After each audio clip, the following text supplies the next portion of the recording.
number 109. Sheesh. Of Top 5 Live. I am the most opinionated, Javon Stokes. We got Danny, the TikToker, the social media king, Danny Quick, and I'll then break my car. special guest, most epic, writer, artist, entrepreneur, middle class mansion haver. Mike Watson is in the building. What's up, man? What's up, everybody? Hey, hey, take that back. I don't need nobody coming. They come up here, they get disappointed. Like top five live. There's a box in a cardboard box. Hey, they done been to the parties. I didn't seen the pictures of the parties, man. I'm gonna go to his house. He gonna have a butler show up. Call him his Yeah. Oh butler my named God. Alfred. Ain't even his real name. That's just what he tell people to call him. I wish we had Butler duty. I hate chores.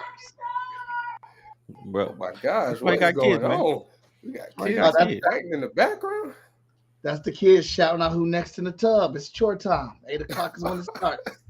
Short. How Gotta many kids do you it. got, Mike? How many kids you got? So Oh, For them things. You For and them- Danny for trying to them repopulate the earth, man. Yeah, hey, me too. For them things, bro. And Y'all trying to straight repopulate the earth. they be running me ragged, bro. yeah, But man. hey, we love them though. So Ah, this we had the reason that we had most epic on today is because our list today is top 5 Fast and Furious movies, and we know who knows and who loves the Fast and Furious franchise the most in nobody our more than circle. It is unparalleled. Mike Watson is unparalleled in his Fast and the Furious franchise love.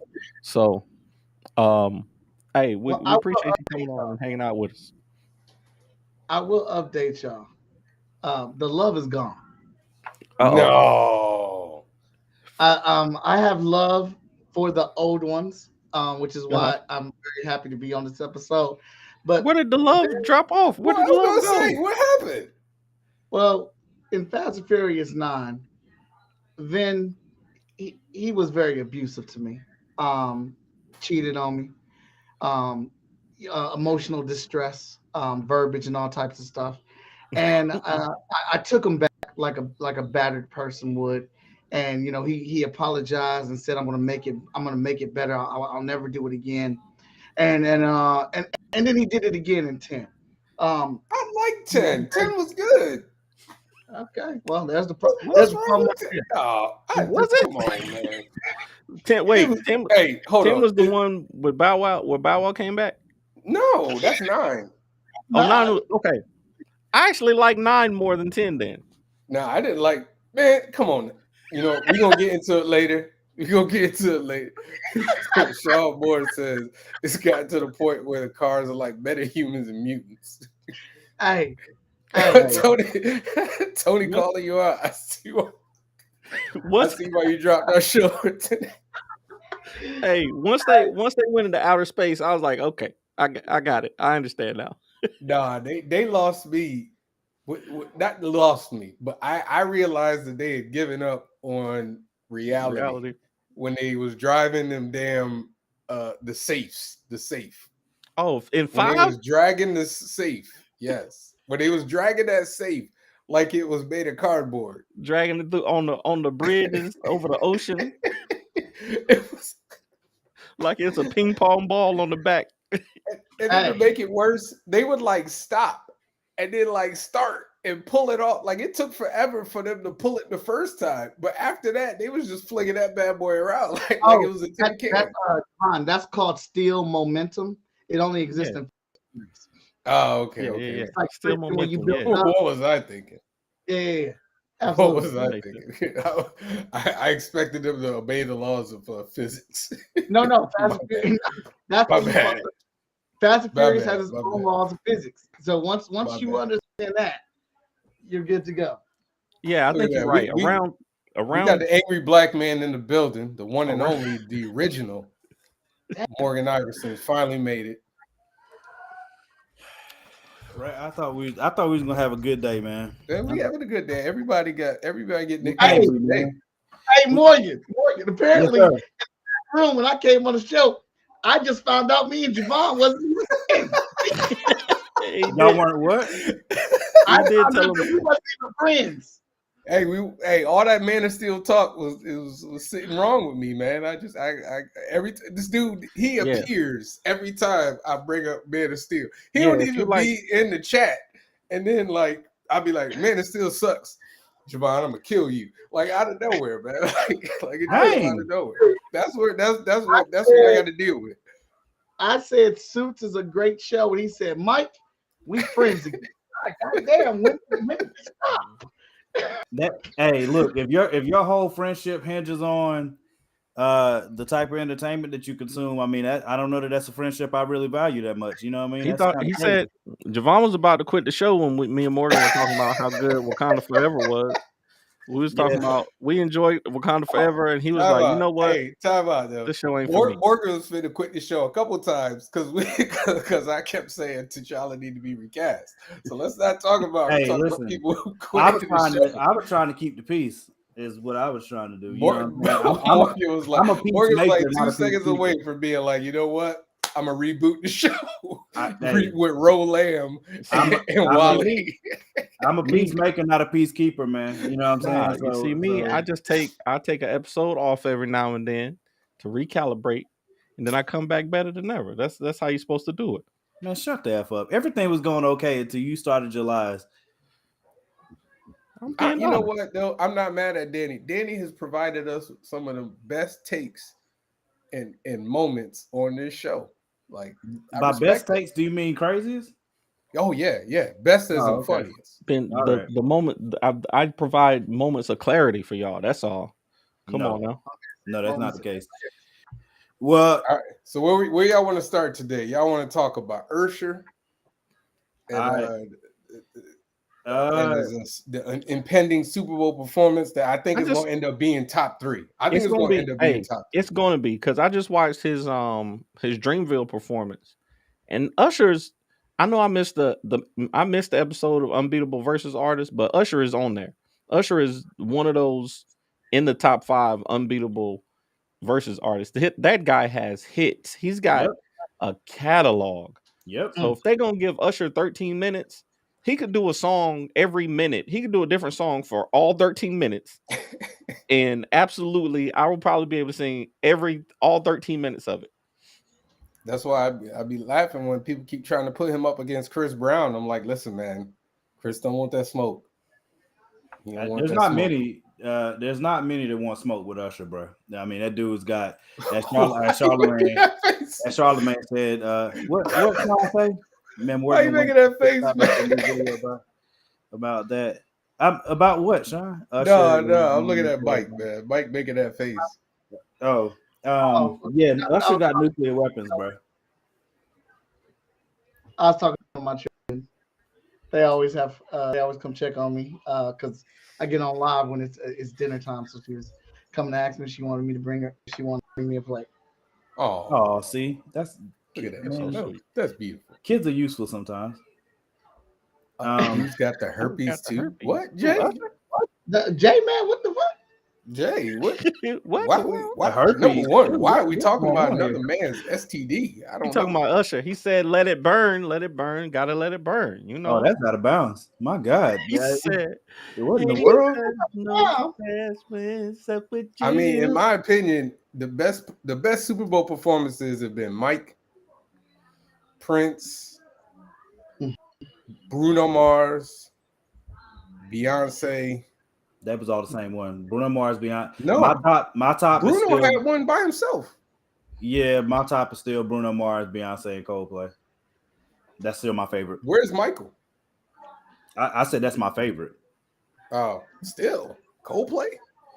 Okay, I like Coldplay. Okay. And the songs that they did together was fantastic. Like that was definitely my favorite one. Of course, Michael Jackson. Come on, man. Prince is definitely up there because the Purple Rain thing. Come on, son. Like it raining on cue. Like that's insane. Like that's like mythical type stuff. And it literally rained on cue, bro. Like when they had the not didn't they have like the curtain yeah, or whatever? bro. When they had to drop down back behind him and he was playing the solo in the silhouette and it was raining, man. I was like, come on, how is that possible, man? I like last year's show. S. Moore. Last year's show was dope. Oh, Rihanna, brother. Absolutely, I'm with. Go ahead, Mike. I was just agreeing with S. Moore. Let him know I didn't want him to feel left out. Wakanda Forever video you made. What? Oh, I haven't watched it since Prince. No one before. Don't look for it, Javon. You're gonna be triggered. I don't want to lose your friendship again. Man, y'all make it too easy, man. Well, Jay, y'all act like Bruno Mars didn't just shut it down. Beyonce was killing it. The Death Row performance. Beyonce doesn't do anything she doesn't kill. I like the Snoop Dogg and I like the Dr. Dre performance. That drum was fire. They had people crip walking on the Super Bowl. Snoop was crip walking. Awesome. He had Snoop, Eminem. 50 was in there too, right? 50, Mary J. Blige. Mary J. Blige, yeah, it was fantastic. They've been pretty good as of late, except for what was it? Shakira was one of them, right? Since Jay-Z took over. Right, yeah. Rock Nation has been yeah. Jay took it over. He's the one that called Usher to tell him he was on this year. But wasn't Shakira one recently? Is it Shakira, or was not recently? But she has. Rihanna was on last year. Who was the year before? Yeah, it was Shakira and I think it was Shakira, right? I think I missed that one. Shakira and J-Lo. I think it was Shakira and J-Lo did one, but I think the last 2 years J-Lo, I think the last 2 years has been. Last year was Rihanna. The year before that it was 50. It was 50 Mary J. Blige and all of them, and maybe Shakira and J-Lo was the year before that. It was the year before that. But Usher about to bring it though. I mean, I can't even. I can't. He could literally just do confessions. Yeah. I mean, I'm joking, but I'm just saying, it's his biggest hit. I meant the album. He's definitely gonna do. The Confessions album. I'm talking about the album. The songs that he has to do. The songs that he has to do is My Boo. No, he gotta do you. He gotta do You Make Me Wanna though. That's like. He don't have to do that one. That's like one of his biggest hits.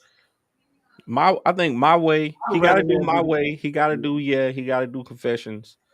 He could do Remind Me. I could see him doing You Remind Me. He's got to do Confessions, My Boo. Yeah, at the least those three. At the least.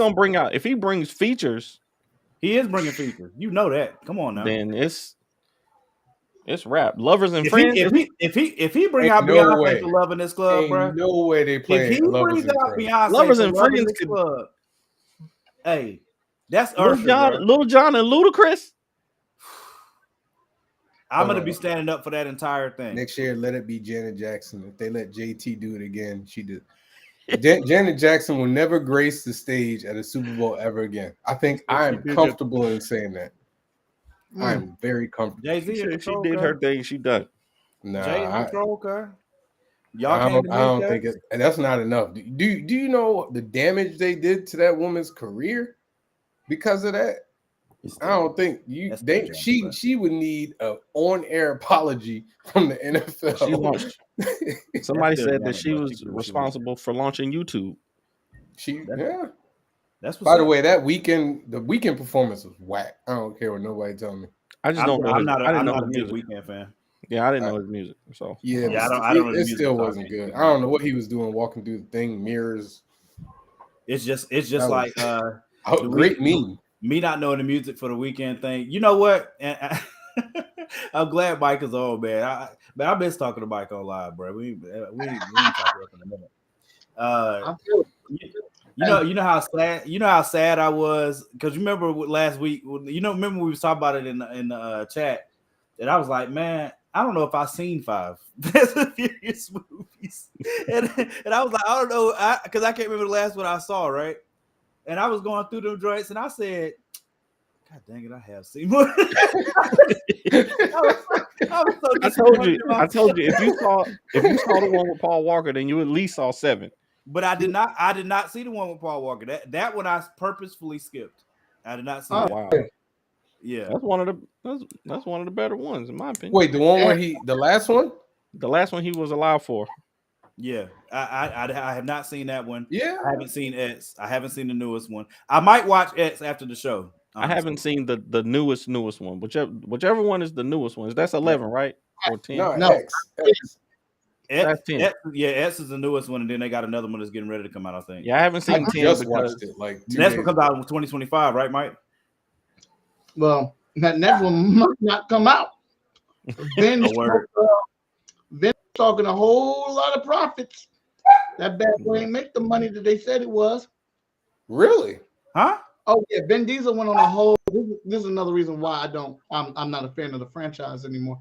Ben went on a whole promotional tour on red carpet, talking about they got this spinoff happening, they got this spinoff happening. They're doing an all women Fast and Furious. There's going to be a Toretto Fast and Furious.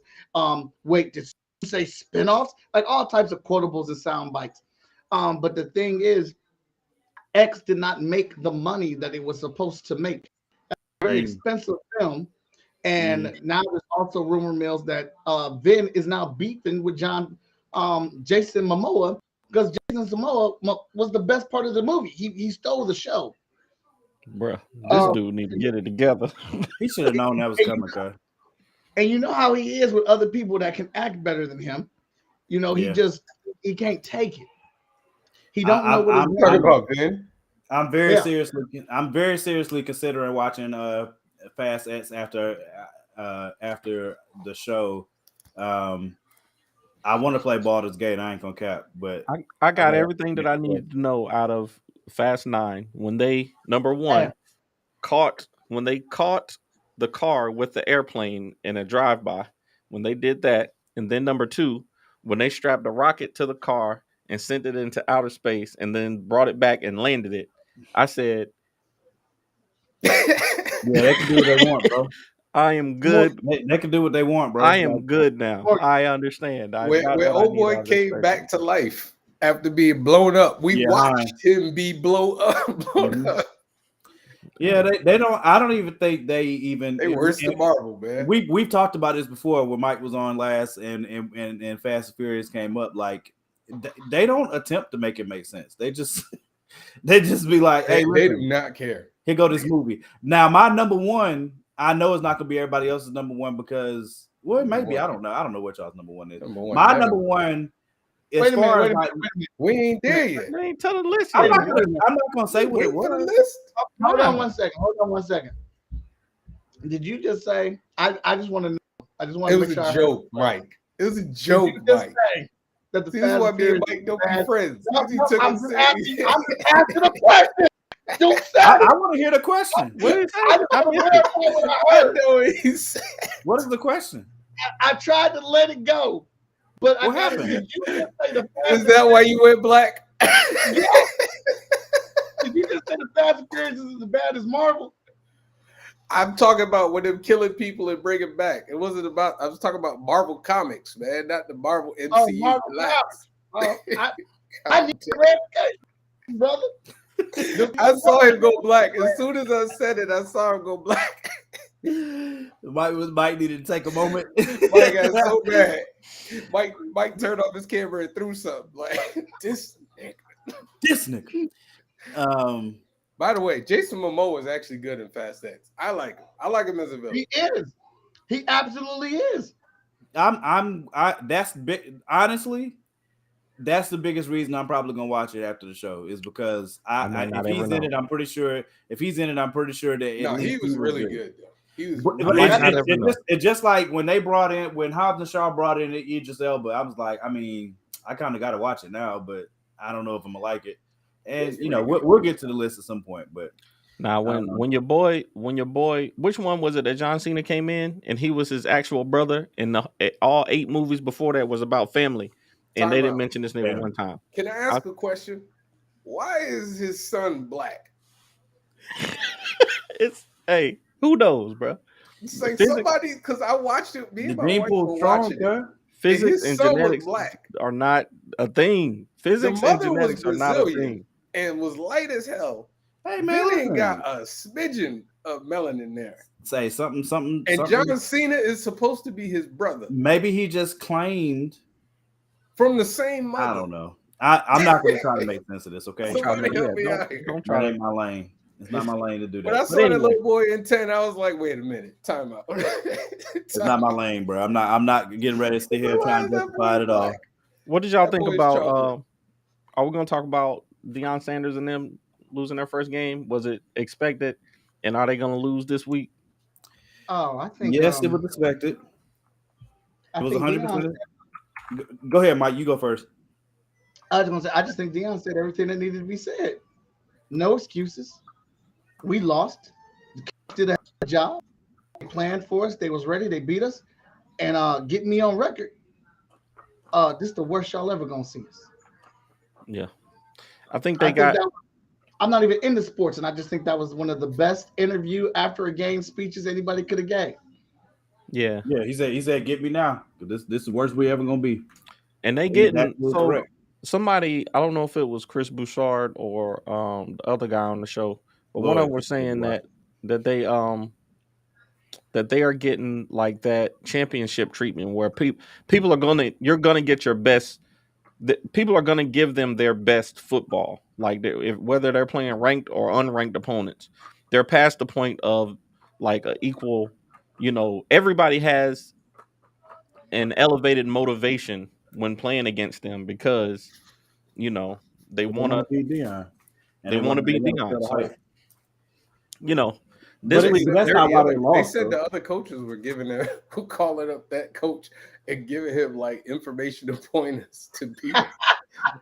Yeah, I mean that's not why they lost though. Like everybody that I don't watch college as much as I watch the NFL. Nah, football is football. And everyone knew, and Deion already acknowledged early in the season what he did not have. He acknowledged the fact that he literally gave a number. He said, "I'm about 8 dogs away from like really being there." We all know from watching that the thing that Deion has right now is he has some playmakers. They're small though. Like overall, his team is undersized. And we knew when he ran into blue chip players, there was no way that they were getting ready. Their biggest weaknesses is on the offensive and the defensive line. So when you run into true programs that have blue chip players on them, if you beat them but don't have the size just because you completely outcoached them in some type of way, like with your offensive or defensive system, and they couldn't figure it out, or something funky happened because it's just not a thing. That's why Alabama rolls over everybody every year. That's why Georgia's been rolling over everybody every year. You can't beat blue chip players with non-blue chip players without something extraordinary happening. And Deion knows that he doesn't have them. So we all knew, we were hoping that he could pull it off, but the likelihood was very low of them like having like an undefeated season. Very, very low. They might get washed by USC this weekend too, to be honest with you. They should, because USC's offense, from what I've seen, their offense is way better than Oregon's. So I wasn't even mad at them losing. Like you said, it was expected. I just hate how a lot of the people reacted to them losing. Like they made it a racial thing without saying it was a racial thing. Like that's gonna be there though. That's what I'm saying. That's what bothered me. I know it's gonna be there, but it's one of them things where it's like a lot of people don't like uppity black men, who are confident and don't stay in their place, and that's what Prime is that. Like Prime's gonna be Prime. He's not uppity. In their mind. Is there something wrong with his hands? No. Well, not to my knowledge. I'll say that. I don't know. He's got his fingers don't bend. He might have arthritis. Yeah, he might just have arthritis or something. I mean, look, I've noticed when you've been the best cornerback in the league in league history. Like this. When you've been the best cornerback in league history, and then you also ruled in baseball. That Deion Sanders used to literally leave games. You know what I'm saying? And go and play for the who did he play for, the Reds and the Braves? Go steal bases, hit home runs and stuff like that, and then you'll go right back to freaking football like it was nothing. I don't think everybody doesn't truly understand how special this dude is, but what he's doing with those kids, it's insane. What he's doing, and look, Was I Tory Holt got them same hands. Was I hurt by him leaving Jackson State? I wasn't hurt. I was disappointed only because of what I wanted to see him do. But at the same time, I can't put all that work on him. And he's just fighting the system from a different position. He's still fighting the system, and I give him the credit, all the credit in the world on that. And he's got everybody ride with him on purpose. So as he said after one of the early games, you know what I'm saying, he knew we got the whole hood with him. That's a fact. We with him. We ain't going nowhere. I hope that they can find a way to win this weekend. But Travis ain't another thing. Travis was out, and Travis is just a dog. But again, Travis is undersized too. So the biggest issue they're gonna have to me is if they rent, like, let's say they had stayed undefeated and then they got into the bowl championship game, they got to play Alabama, Georgia, LSU, somebody that's got true. Yeah, I don't think Alabama gonna make it this year. Maybe. All we know is that when you run it, if you don't have blue chip players, especially on the offensive and defensive line, and then you run into a team that does, it's not going to end well, buddy. You know what I'm saying? And them boys, and we knew that because for those that have been watching the game they played Colorado State is trash. And they had a defensive lineman that was just running them mugs, bro. Like, it was terrible. I was like, boy, this don't look good for next week because they could not stop that guy. So we'll see how it goes. And of course, everybody's still rooting for him, but I was not surprised in the least. Hey, I got a question for Mike, because I know Mike is a connoisseur of wrestling. Did you hear about the Jade Cargill news?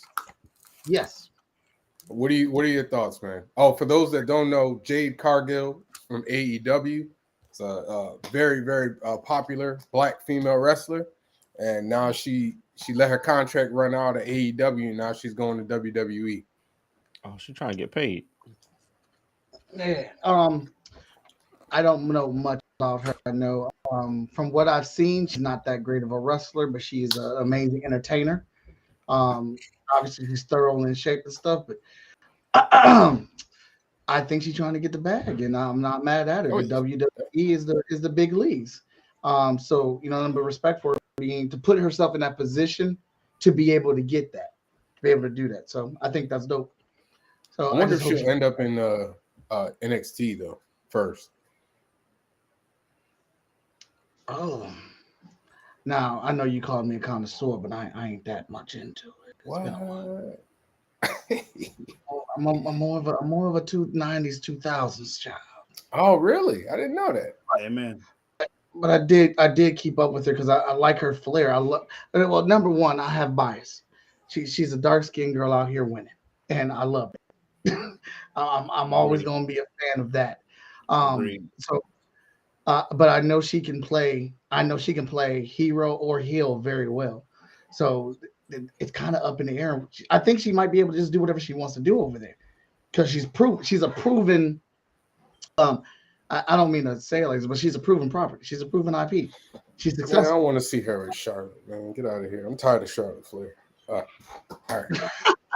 Dude, I'm tired of Charlotte Flair, dude. Honestly, she bores me every time she come on the screen. I'll be like, or it's bathroom break time. Bathroom. What do y'all think of the announcers calling John Cena the GOAT? I mean, what happened? He's in the running though. Somebody said that the announcers calling John Cena the GOAT. John Cena might be he might be close. The GOAT of what? John Cena. Wrestling. John Cena. I tell you, he's not in the running. He's not even walking to it. Are you freaking kidding me?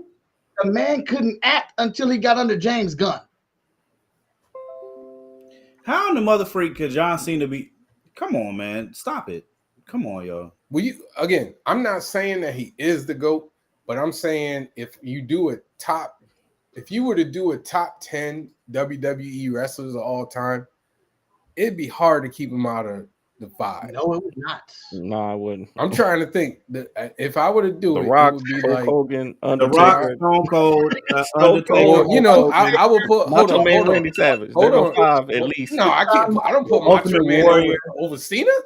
No, Macho Man, I can't do that. Bret Hart, Hulk Hogan, Macho Man Shawn wasn't Michaels, drawn like Sting, Triple I give H, you Shawn Michaels. Sting, John, not Sting. Triple H. No, John Cena definitely over Triple H. Hell Yeah, no. yeah. The great heels of all Triple H never drew like John Cena. Triple Number H is one, of the funny part is Morgan gets up like he watched wrestling as long as I have. You ain't been watching wrestling as long as I have, bro. I know Steve Austin. I'll give you Austin. Hulk Hogan, I give you Rock. Dwayne Hogan, Rock Johnson. You got to put the Hogan in there. Even Undertaker. Hogan. Okay, Absolutely. Undertaker. No, Ric Flair. Ultimate Warrior can't wrestle Ultimate Warrior. And Ric Flair. Get out of here, man. Rick, I'll give you Rick. So and Ric Flair. That's at least 5. I give you at least 5. I give you those 5. I will put Kurt Angle over John Cena. Nah, I can't do that. I can't do Broke your neck as you can. I can't do that. They about equal. They about equal to me. They in the same tier. Again, you gotta go like people who drew business, and Angle wasn't drawing business like John Cena. That's your rule. But that's part of what makes you the GOAT. Oh, that's an opinion, misopinionated. Kurt Angle is a better wrestler than Hulk Hogan, but he ain't. If we're talking about the GOATs of wrestling, I ain't putting Kurt Angle over Hogan. But we're not just talking about the GOATs of being heroic wrestlers. We're also talking about the GOATs of villainy. And Kurt Angle was one hell of a villain. He was definitely a good villain. He was a fantastic villain. Fantastic villain. Just like he was a better villain than he was a hero. Yeah, absolutely. Yeah, you got to have somebody that draws. Hey, you're never going to have the same fan base that a heroic hero is, but they will have the respect and acknowledgement. Yeah, but even The Rock, when The Rock was a heel, he was drawing though. Austin too. The Rock exceeds that. Stone Cold do what he wants. That. Undertaker exceeds Shawn Michaels. When Shawn Michaels was a heel, he was drawing. I'm not putting. Shawn Michaels is fantastic. Shawn Michaels. If again, well, we did the top 5, and we did top 5 of all wrestling. Though. Shawn Michaels is in mind. I'm putting what's his name, John Cena, around wherever China and Eddie Guerrero are. Man, dang! You need to stop, Danny. Wherever China and Eddie Guerrero you need to that's stop. what I'm putting. You need to stop. As a wrestler.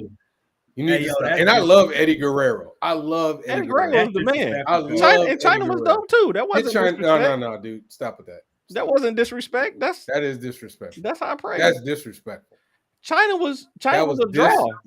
Damn, that was disrespectful. Thank you. China wasn't a draw. We say HBK was not a draw. What? Who said that? Heartbreak Kid? Heartbreak Kid? Who lied that? With the Rockers? And with the Rockers he was drawing. Sean, and he did DX. You crazy. Are you kidding me, Sean? I know you boy, either you didn't watch. You know what? Stop it. It's Shawn Michaels. Nah, you gotta stop with that. I agree with him. I never watched wrestling for Shawn Michaels. He wasn't my guy. Hey, Danny J. Quick. I didn't watch wrestling for Shawn Michaels, but you cannot deny who Shawn Michaels is and what he's done for wrestling. Shawn Michaels special. Shawn Michaels is monstrous in the game of wrestling. The highest name that you watch wrestling for, at least in our age range, is the Rock, Stone Cold, The Rock. Stone Cold and The Rock. I mean, no, Stone Cold and The Rock. No, but in our age range, if we're just talking about in our age range, like it was Cena too, though. Cena had it on lock for a while. Cena was like, I want to say carried the WWE seasons years, after. Dude. Cena had to be like 2-3 seasons after the hype. And they have and nobody. Once when The Rock and Austin bowed out, they didn't have nobody to carry. And then Cena came in, and Cena carried the WWE. He carried it on his back by being Macklemore, I guess. What up, Just? I mean, what up, Just? You know, it is what it is. I mean, I wasn't a fan of his gimmick, but that man, he could wrestle. Wherever y'all put like Rikishi, that's where I put John Cena. Dang. See, Danny. Yo, you are being professionally disrespectful tonight. Hey, Mike, listen, this is a formal invitation to take over for the third spot for Top 5 Live. We are presented to you tonight. You know, right? A position just opened. Let let me bring this I up. never watched wrestling for John Cena. Let me bring this up too, because disrespect. the majority of the answers that I got, I want to see what Mike has to say. The Colin, well, I don't know if everybody's seen it, but Colin Kaepernick had J. Cole released a letter that Colin Kaepernick sent to the Jets front office, essentially asking to join them to be on the practice team, to give them, to give them a look at some mobile quarterbacks that they're getting ready to face, and he would give it his all or whatever to do that and give them a really good look. And of course, it gives them a chance to evaluate where he is football wise or whatever. And if they want to make that decision, cool. If not, it is what it is. But he'd appreciate the opportunity. In my opinion, I'm like, I get it. The majority of the people that saw it, Javon said it in the group, and my two best friends had pretty much the same response. Like, he got to move on. Gotta let it go. I don't know if I agree with that. I understand the sentiment. I understand why people would say that, but at the same time, you know what? We can say that, but to me, all it does is highlight how insanely I'm trying to think of another motivation outside of racism. Like it's a different level of racism because he did not do anything that was wrong in the first place. There are players. Greg Hardy, former Panther, literally had a case on his head, went and did time, and the Cowboys brought him back. We saw the pictures. We saw the pictures and video. His name was out there. Ben Roethlisberger had allegations against him. Ray Rice. I mean, there are countless people that have had problematic stories, far more problematic than Colin Kaepernick. And this man can't get on the practice squad, and he led a team to the Super Bowl. This dude asking for a job on a practice squad. He led a team on a Super Bowl. I would say that if he believes that he can play and he wants to play for the NFL, go for it. Yeah, but it's not about what he wants. He's been wanting that for years. The problem is people giving him the opportunity. He might still be building the case. Javon, what you got to say? I was just gonna wait. That's why I had my hand up. No, go ahead. When I say he got to give it up, there's a couple of reasons why I think. Number one, his age. He's 35. That's the back end of a player's career. How old is Trevor Siemian? Hold on, give me 1 second. And yeah, and then the fact that he's been out of the game so long. Aaron Rodgers is 39. Again, they have played consistently. Trevor Siemian's 31. But wouldn't that take away from since he doesn't have the injuries and beat? It's not about the injuries, dude. You gotta be like they. When you play football, you can't just. You rarely see people who sit out for like 2, 3, 4 years come back in and just be dominant. Like that never happens. But does he need to be dominant if he's asking to be on the practice squad? But again, 30. You can get. I saw Rodney. Hold on. You can get cheaper. You can get cheaper, younger options to put on your practice squad, right? Let me rephrase it. You can get cheaper, younger, less. How do I put this? Distracting. Less distracting options to put on your. So it is what it is. It's like if Cam Newton had stayed Mac Jones' backup, it would have never worked. It would have never worked. Cam was minding his business. Huh? He was minding his business though. He was absolutely minding his business. He was minding his business. He won't bother nothing. When Michael Vick came back, it doesn't matter though. Like it's the Michael Vick was hated by the country, and he came back and played. He missed how many years? He was hated. He missed what? He missed what? 3 years? He missed. Vic? Let me put it. Vic. He missed 3 years, didn't he? 3 or 4 years. Let me go. When he came back as a backup, and the only reason he got burned was because of injury, I believe. And so he was able to get in. Colin Kaepernick hasn't played since Is it been 10 years yet? It feels like it. It's been a minute. He was like he was when was they were Neil? How long has it been? Mike missed like 2 or 3 years. It wasn't that long. It says he only missed 2 years. Yeah. So you talking about the difference between somebody who missed 2 years and somebody who missed at least 5+ years. But do you think he forgot how to play football? It's not about forgetting how to play. It's about repetition.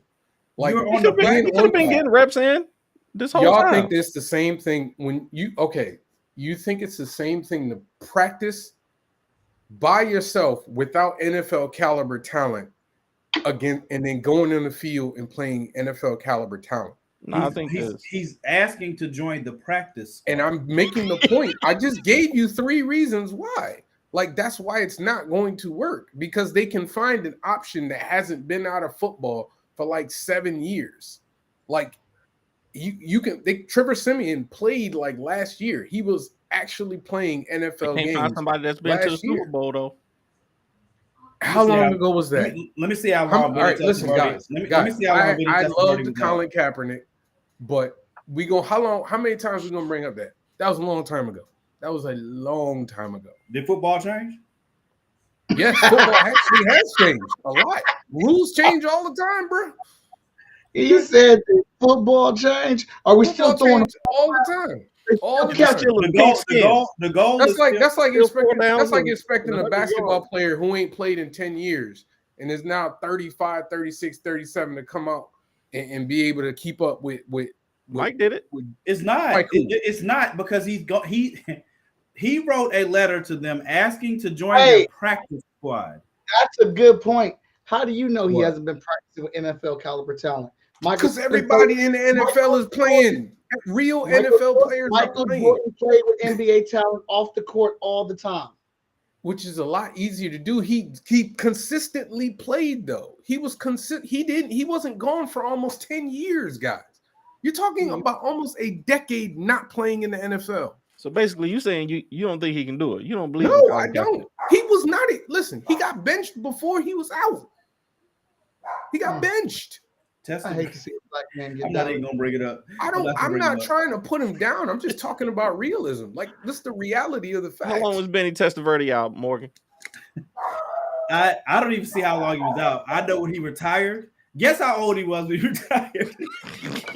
just take a wild number. 44, 45. That's correct. 44. 44 years old. Benny Testaverde at no. Look, bro. Listen. I know that Colin Kaepernick has a different skill set from Benny Testaverde, right? But what that man is asking for is the literal least that can possibly be asked. The literal least. It is literally the least. He asked to come and be on a practice squad. And to be honest with you, I don't think it would be the media frenzy that people think it is. I think it's BS. The first response my boy gave me was, he's got to let it go. That time's past. Nobody cares anymore. If nobody cares anymore, and he wants to play, then let him play. You won't see the story running like it did. Like, people are going to talk about it initially. It is a 24-hour news cycle, and we'll move on to something else. There's an actual season being played. The only time it would get real play is if he got into a game. You know what I'm saying? Like, as he progresses through it. And even then, the Jets literally have Hard Knocks in their building right now. This is their year for Hard Knocks. What better story? I mean, you obviously want to make money. Obviously, why not just bring Kaepernick in, bro? I mean, I don't get it, bro. That's not my dog, Sean. That ain't my dog. That's my dog, Sean. Aaron Rodgers ain't doing it. So, but okay. And then the other point I was trying to make is this is the same dude that went and had a Netflix thing talking about how comparing NFL players to slaves, like literally doing that. Like, you're not going to get back in the league trying to do that. It's not going to happen. They're not going to let you back in the league doing that. Well, he got a point then. No, I don't think he has a point personally, but that's just me. I think that the slave comparison to athletes is stupid. It makes no sense. You kind of proving his point, Juwan. How is that proving my point? You're proving his point. I keep saying it, but you ain't explaining it. People didn't believe the slaves either. They try to speak out, and people was just like, "I don't believe you." What are you talking about? You sound like the man right now, Javon. You sound like the man right now. I think you. Hey, listen, man. I'm sorry. I'm a realist, man. I'm a realist. I wish Cap had gotten the opportunity years ago. I truly do. It'd be all right. What was that other thing? Morgan posted a. Shannon Sharpe and Skip Bayless. I thought everybody knew about that because it was hard for me to watch that clip. Like when I think I don't know if I saw it live or if I saw it in the clips that day, but all I know is Shannon Sharpe and Stephen A. Smith are amazing on television together. That's all I know. Oh, who brought that up? Because I definitely got to talk about that. Them jokers are absolutely great on television. Like during football season, like, and I know when basketball season, if he's still on there during basketball season, he'll definitely be. He's up there for at least a year. At least I think he's only on like Mondays and Tuesdays. It's only Monday and Tuesday right now, right? Oh, really? I just know whenever I've seen clips of them together, whenever I see clips of them together, they are just amazing on TV together. So, I mean, I think everybody knew that it was over at that point. Like, yeah, Sean. Skip took too far, man. He just went too far. Yeah, he did. Skip should have got swung on, to be honest with you. It would have been a wrap. It would have been a wrap for Skip. Skip would have folded. That's part of what I wanted to talk about was like the conversation was fine until like Skip definitely stepped way over the line because it wasn't even Shannon was talking. The worst part about it is he talking about Tom Brady. He's not talking about you. Right. You know what I'm saying? Like Richard Sherman was talking about you. He said, I'm better at life than you. And Skip was like, I mean, okay.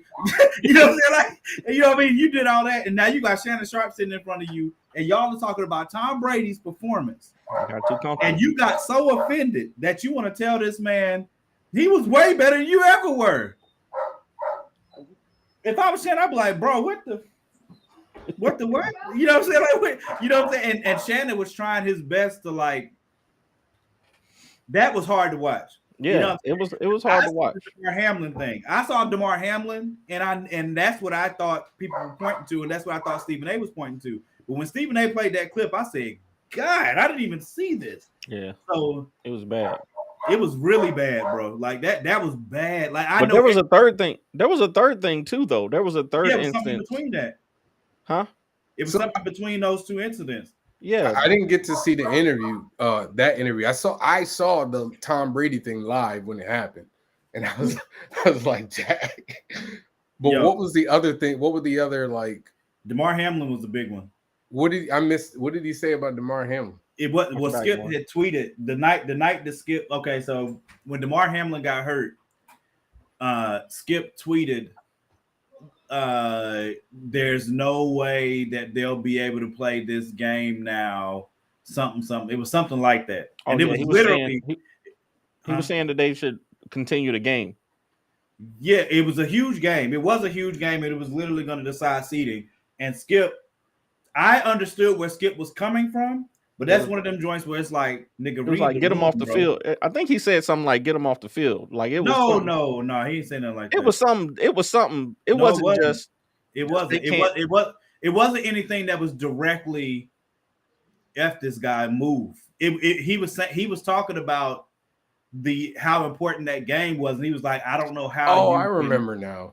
Yeah, I don't remember. I remember reading that, and I didn't think it was as bad as people made it out to be. But I did think that wasn't the time or the place. The timing was horrific because Scott Van Pelt said something very similar online, like while we were still waiting to see what was up with Damar Hamlin. Scott Van Pelt said something similar, but he covered it with, "But who gives a crap about a game right now? We don't know what's going on with him." Skip didn't in that tweet, and when Shannon came back, he took off the next day. Because he took it, he's talked about it on the show that when his brother was paralyzed for a minute, and it took him directly back to that moment. So Shannon took that like really seriously and personally, and that's why he took the next day off, because he was like, I don't want to get caught up in I don't want to get caught up in having that conversation. And I think the stuff with Kwame Brown was happening at the same time too. Like he had a back and forth with, was it Kwame Brown that he was saying was a bust? And yeah, it was him. It was Shannon and Kwame Brown going back. Yeah, I think that stuff was happening at the same time too. So it was a lot of stuff at the same time and he was probably just like, hey, this ain't the place for me right now. I don't feel, he probably didn't feel protected. It was Stephen A made it clear, because Stephen A said when he saw it happen, he called Shannon like immediately. It was like, hey bro, you know what I'm saying? I know Skip. I worked with this dude for a while. I'm just trying to tell you, be prepared, because you know what I'm saying. Like he was just trying to give him the heads up, but he understood what Shannon was coming from. Obviously, I saw the clip where he was saying that they weren't really friends, like that they didn't even really talk. He said I didn't know that. He said, yeah, I used to come in, I come to my dressing room. The only time we talk is that we like passed each other. But other than that, like Skip really took it serious, as if they were going into a battle. Like they didn't see each other until they got on set. You know what I'm saying? They speak quickly then or whatever. But outside of that, it won't like they was kicking it or nothing like that. And he said he left it like that because he figured that's how Skip wanted it. So, yeah, whenever anybody diss LeBron Sharp. Yeah, that's his boy though. Yeah, but remember he got up at that Lakers game was he was going back and forth with T. Morant, bro. Yelling at the Grizzlies. I think they might have been a little inebriated at that one. I love Shannon, man. That's what I'm saying. I love Shannon. I knew that. I said that when it happened. I said, boy, if he go in there with Stephen A, it's over. When I'm looking at the YouTube numbers and views, Undisputed is outdoing it though. For their clips are outdoing Shannon and Stephen A's clips. Which they got Michael Irvin though. Like Skip was smart for who he brought in. Like he brought in people that make really good moments, and like having Michael matches Irvin, what he wants to do. But the funny part about Undisputed is like Irvin, Keyshawn Johnson, and what's the other one? Sherman. They'll start arguing, and like Skip can't even get a word in. Like if you try to talk, and they don't even give him a chance to talk. That's the funny part to me. When Shannon was on Undisputed, I was partial to Undisputed over First Take. I watched both. I would like the YouTube clips. I watched both, but I was partial to Undisputed over First Take. Now, of course, obviously, I'm a ride with Stephen A. and Shannon and Stephen A. are amazing on TV together. That's all I know. Yeah, I figure First Take is probably killing them on TV. I'm just talking about the YouTube clips.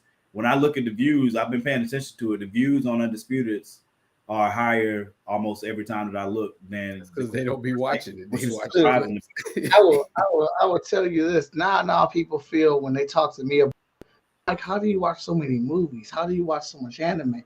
Y'all watch the variety of what y'all watch and the depth of how much y'all know about it. I'm just so it's like I know what y'all talking about, but the depth y'all are going into it. I can't. It's impressive. We come prepared for the show. I know, man. We got show notes. We got all kinds of stuff. Y'all just told me about Fast and Furious. Y'all ain't tell me about Skip. Y'all told me about Usher.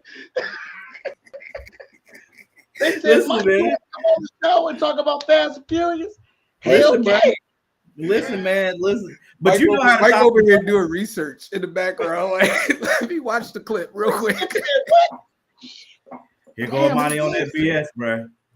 Here go Amani on that BS, bro. Morgan his time because he does.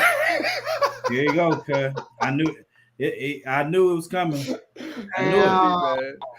Hey, man. We was getting along, Imani. We was getting along, dude. This dude can't help himself. Not to mention it's not true. Like, it's Do I read comics at the level that you elite comic heads do? Hell no.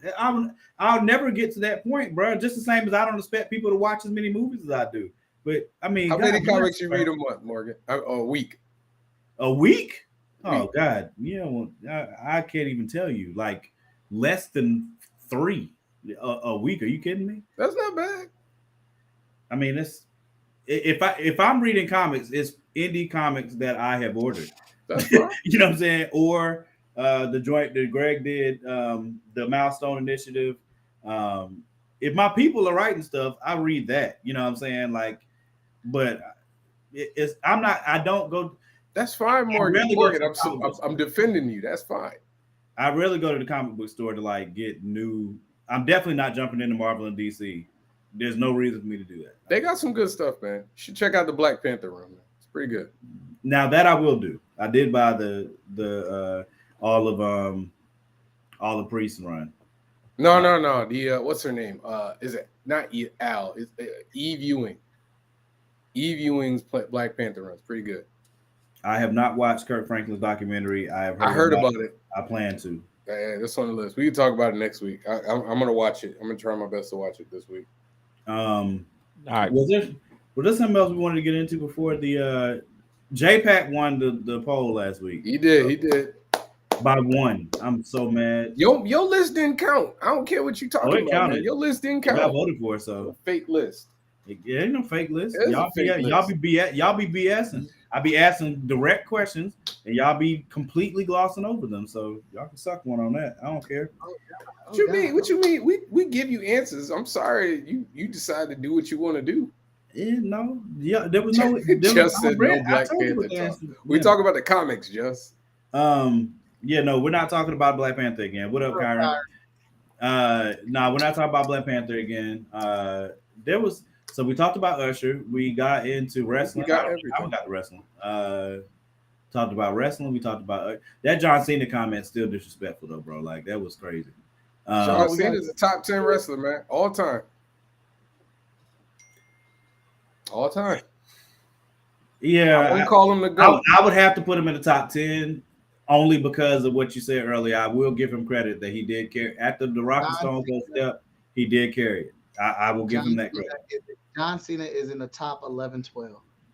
You are insane.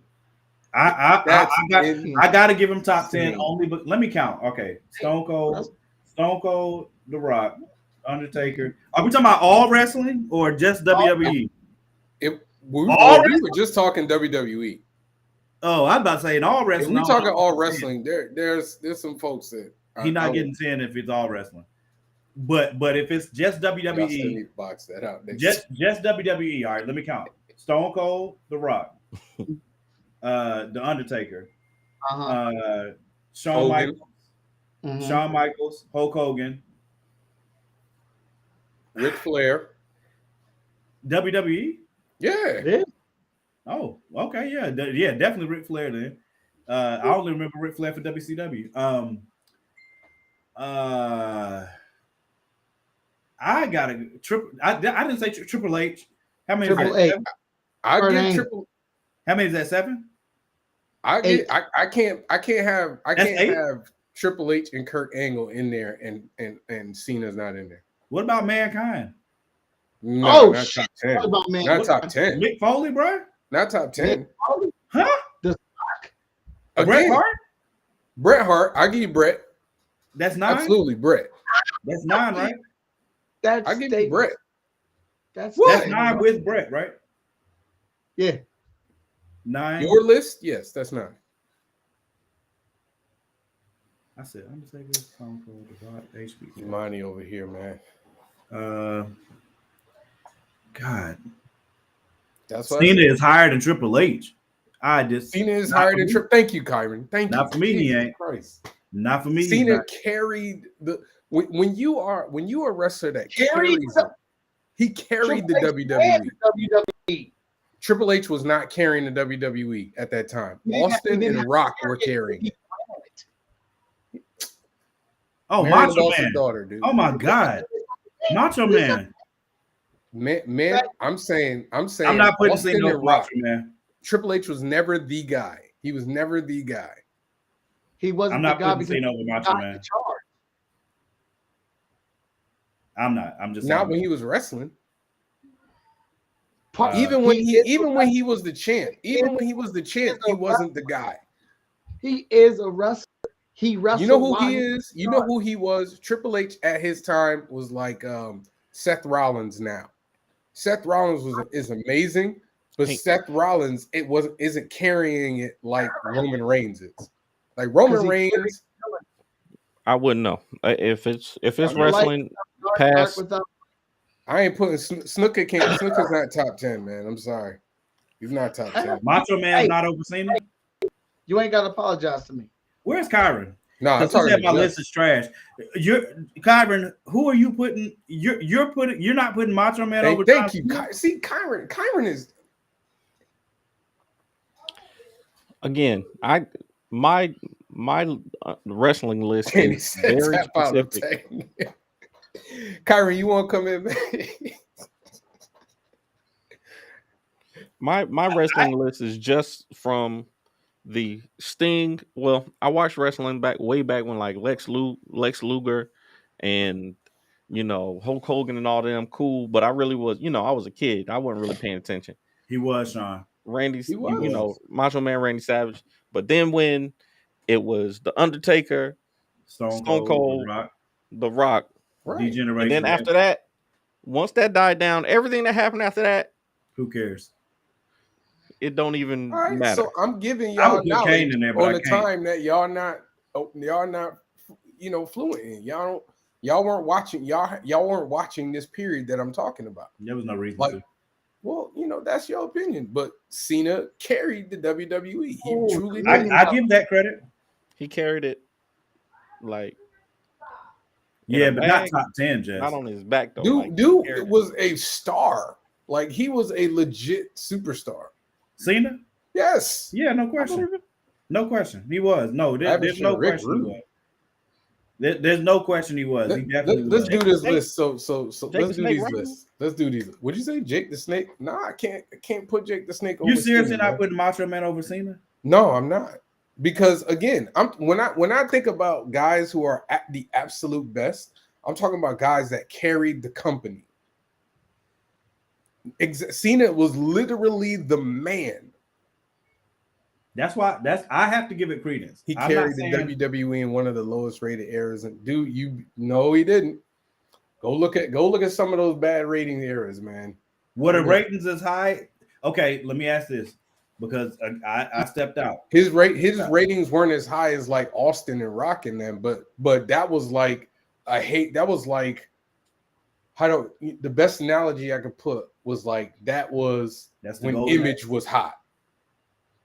Like when Image was hot and dudes was selling millions of dollars. That was the '96 Bulls time. That was the Bulls' second run. that was the Dream Team. That was the Dream Team Olympics years. But yes, you're absolutely right. Still count. They don't get absolutely right. Best ratings. Hold on, I didn't hear what you said, Mike. I said those ratings don't get excluded just because they were the best. If those were the best ratings during Cena's time was the lowest rating, that's still that's not true though. Like I don't know what Sean's talking about. Like he was not. That's not true at all. When Cena was on top, they had high ratings. That's like picking the average looking chick because nobody else looks better. Don't do that, man. You don't become that. You don't become like a crossover star on the level that Cena has by being an average dude. Like that. Huh? Kyron, I'm in the argumentative chair. I'll do what I want. That's right, Mike. That's right. Average, man. Y'all hating, man. I don't know where it is. About Randy Orton. I ain't heard anybody bring up Randy Orton.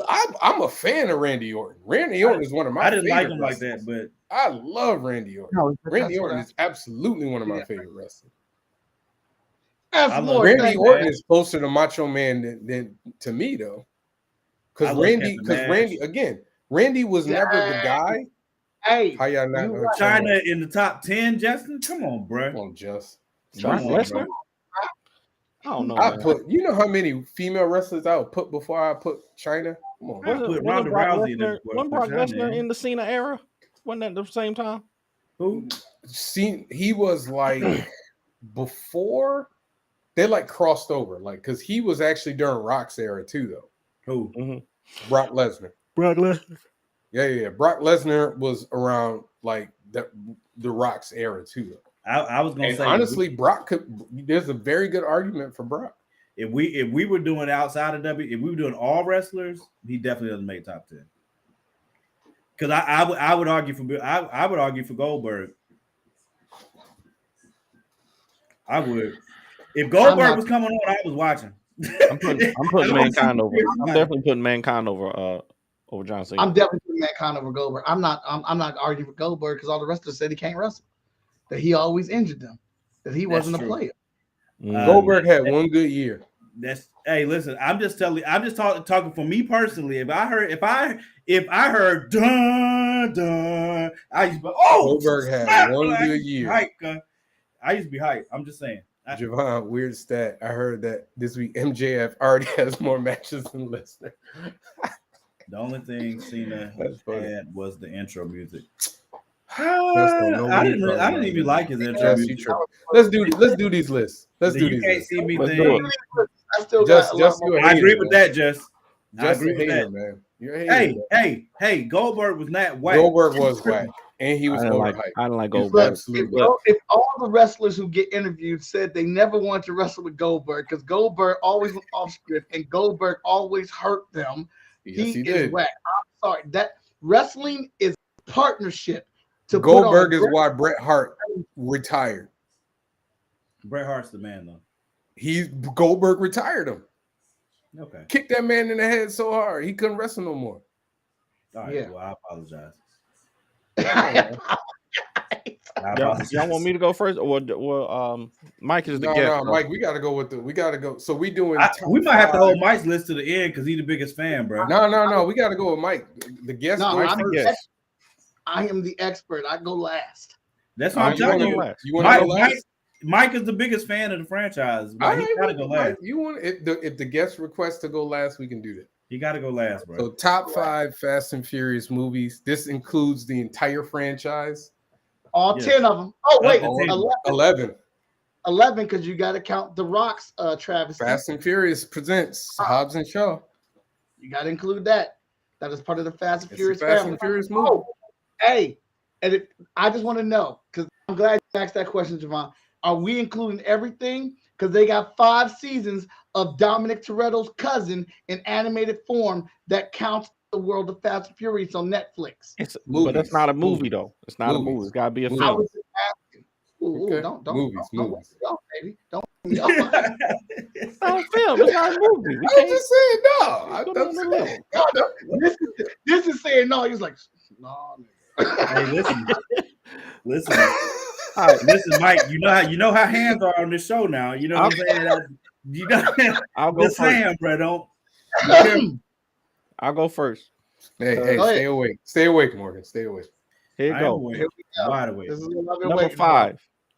We talked about it earlier. The moment Javon realized, hey, these movies are outlandish.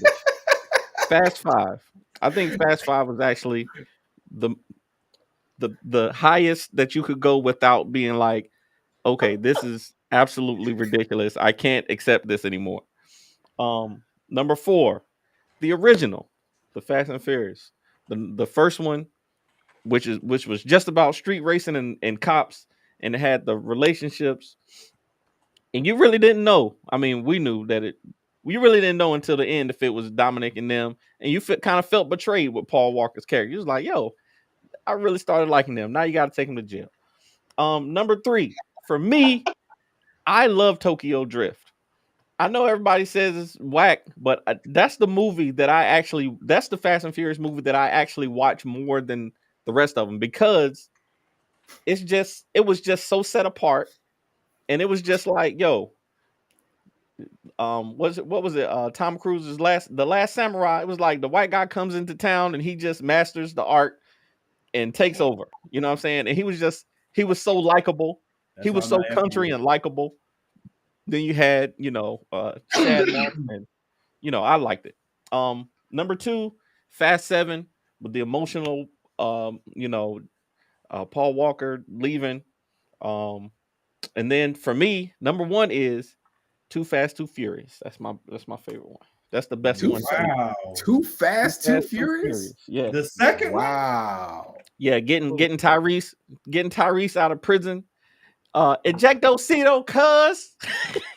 Yes. Now that's a legendary line now. Listen. That's a legendary line now. Listen. I can't forgive that movie for letting us get away with Paul Walker talking about cuz. Me and my brother still that line that Tyrese says, hamburger meat all hanging out. That's a line that me and my little brother say to each other all the time. Just say you like hanging out with your cousin Bow Wow. Hey, that's it. That's why I you love some Bow Wow, Daddy. It's okay. I'll go next. You want to go next? Go ahead, Morgan. Go ahead. So Morgan just made his list, y'all. I just want y'all to know that. No, don't do that. Don't do that. Number 5. Made his list. Now, again, I will admit I have not seen all of them though, so my list is going to be somewhat stunted because of that. But number 5, Furious 7. That one I have seen, and that to me, the thing that you always have to balance with Fast and Furious movies is how far. Huh? I thought you said you didn't see the one where Paul Walker died. That was Furious 7. That was his last one when he was alive. Technically, he didn't die. No, died in real life. I mean, obviously.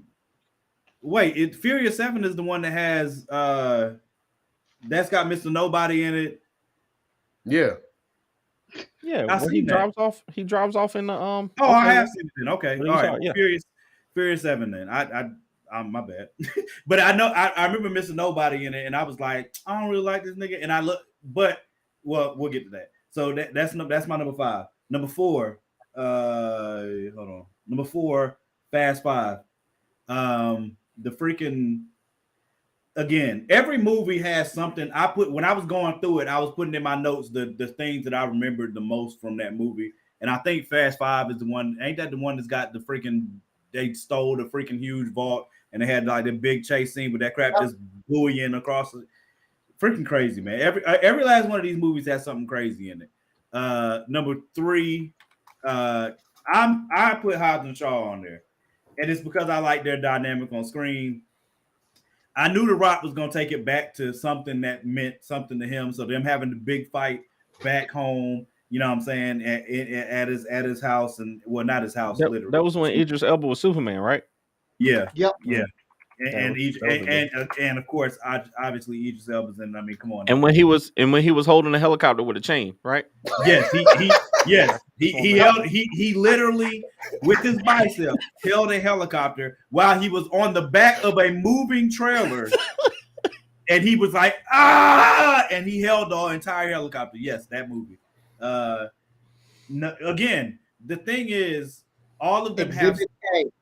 All of them have something insane in it. Okay, so you have to give me that. Number 2, the original, the Fast and the Furious. That movie got me into again. That revelation. What was that? 2001, right? That movie came out. I think so. That revelation that street racing even existed just blew my mind. And then when I watched the movie. We used to watch that movie all the freaking time in the room, bro. So I mean, that movie always have a special place. And the races, Paul Walker. I like the storytelling for it was pretty good too. You know what I'm saying? And Brian having a turn and all that. I liked it. And Vince, I did not like Vince. Number 1 for me, Fate of the Furious. The joint with Charlize Theron. I liked the story dynamic. I like her character. I liked it had a lot of the elements that there's always a level of crazy, but it had just enough crazy and just enough story. Now, don't mean all the story makes sense, but it had just enough of, if there's a thing where I'm gonna listen to Vin Diesel say family, that's my one. You know what I'm saying? Where I'm like, all right, I'll rock with that because it was his kid. That's what brought me back. How old girl died. Don't ask me to connect the dots. I'm just giving you that's what it is for me. So that's my list. All right. Okay. All right. I don't remember Fate of the Furious for some reason. That's when Ben went bad. Yeah, she had his son. She had his son, and he had to do. Charlize Theron was playing a hacker, and she had something, and it, like, ended up using Vin and having Vin go against his old crew. I don't remember. That's not. All right. I'm pretty sure. Let me go. Here we go. Number 5, Furious 7. You know, you had the nice moments with Paul Walker. Jesus. Paul Walker, Wall, baby. The nice moments of Paul Walker. It was really good. You had a lot of honestly, it was a fun movie for me. But it was also obviously, hits an emotional note. But it was pretty good. It's a pretty good movie. Ain't that the one where they went to Abu Dhabi and like literally drove? Oh, and that's when this girl came in. That was one of my her introduction. Ramsey. Definitely. My baby. You wouldn't even remember she in the movie. But when Ramsey, don't do that. Yes, I do. Don't do that. When Ramsey enters the movie is one of my favorite entrance. Yeah, when she came out of that mother freaking water, boy. Listen, it's beautiful. No, forget about Derek. Did we lose? All right, there we go. Number 4, The Fate of the Furious. I gotta be honest, Vin Diesel made a pretty good bad guy. Yes, he did. He was whooping on him. they couldn't do nothing. Bro. They couldn't beat him for nothing. That was good, bro. I once again, every time I watch these movies, I don't know if you guys remember, they had this thing called Everything Wrong with X movie. Talk about a different movie every time. And like every time they would do the Fast and Furious movies and Tyrese would say something, they'd be like, earn that check, Tyrese. So every time Tyrese talks, that's what I hear every time he talks. And it was a lot in Fate of the Furious. Plus, they had the nice Hobbs and Shaw dynamic before their movie. Number 5, Fast and Furious 6. Oh, 3. Excuse me. Number 3, Fast and Furious 6. I like them going up against like the bizarro versions of themselves. I like that. That was my thing. It did have the absurd plane chase. I don't know if that's what you want to call it, but like the runway was like 5 miles long. Oh, yeah. It was a never-ending runway.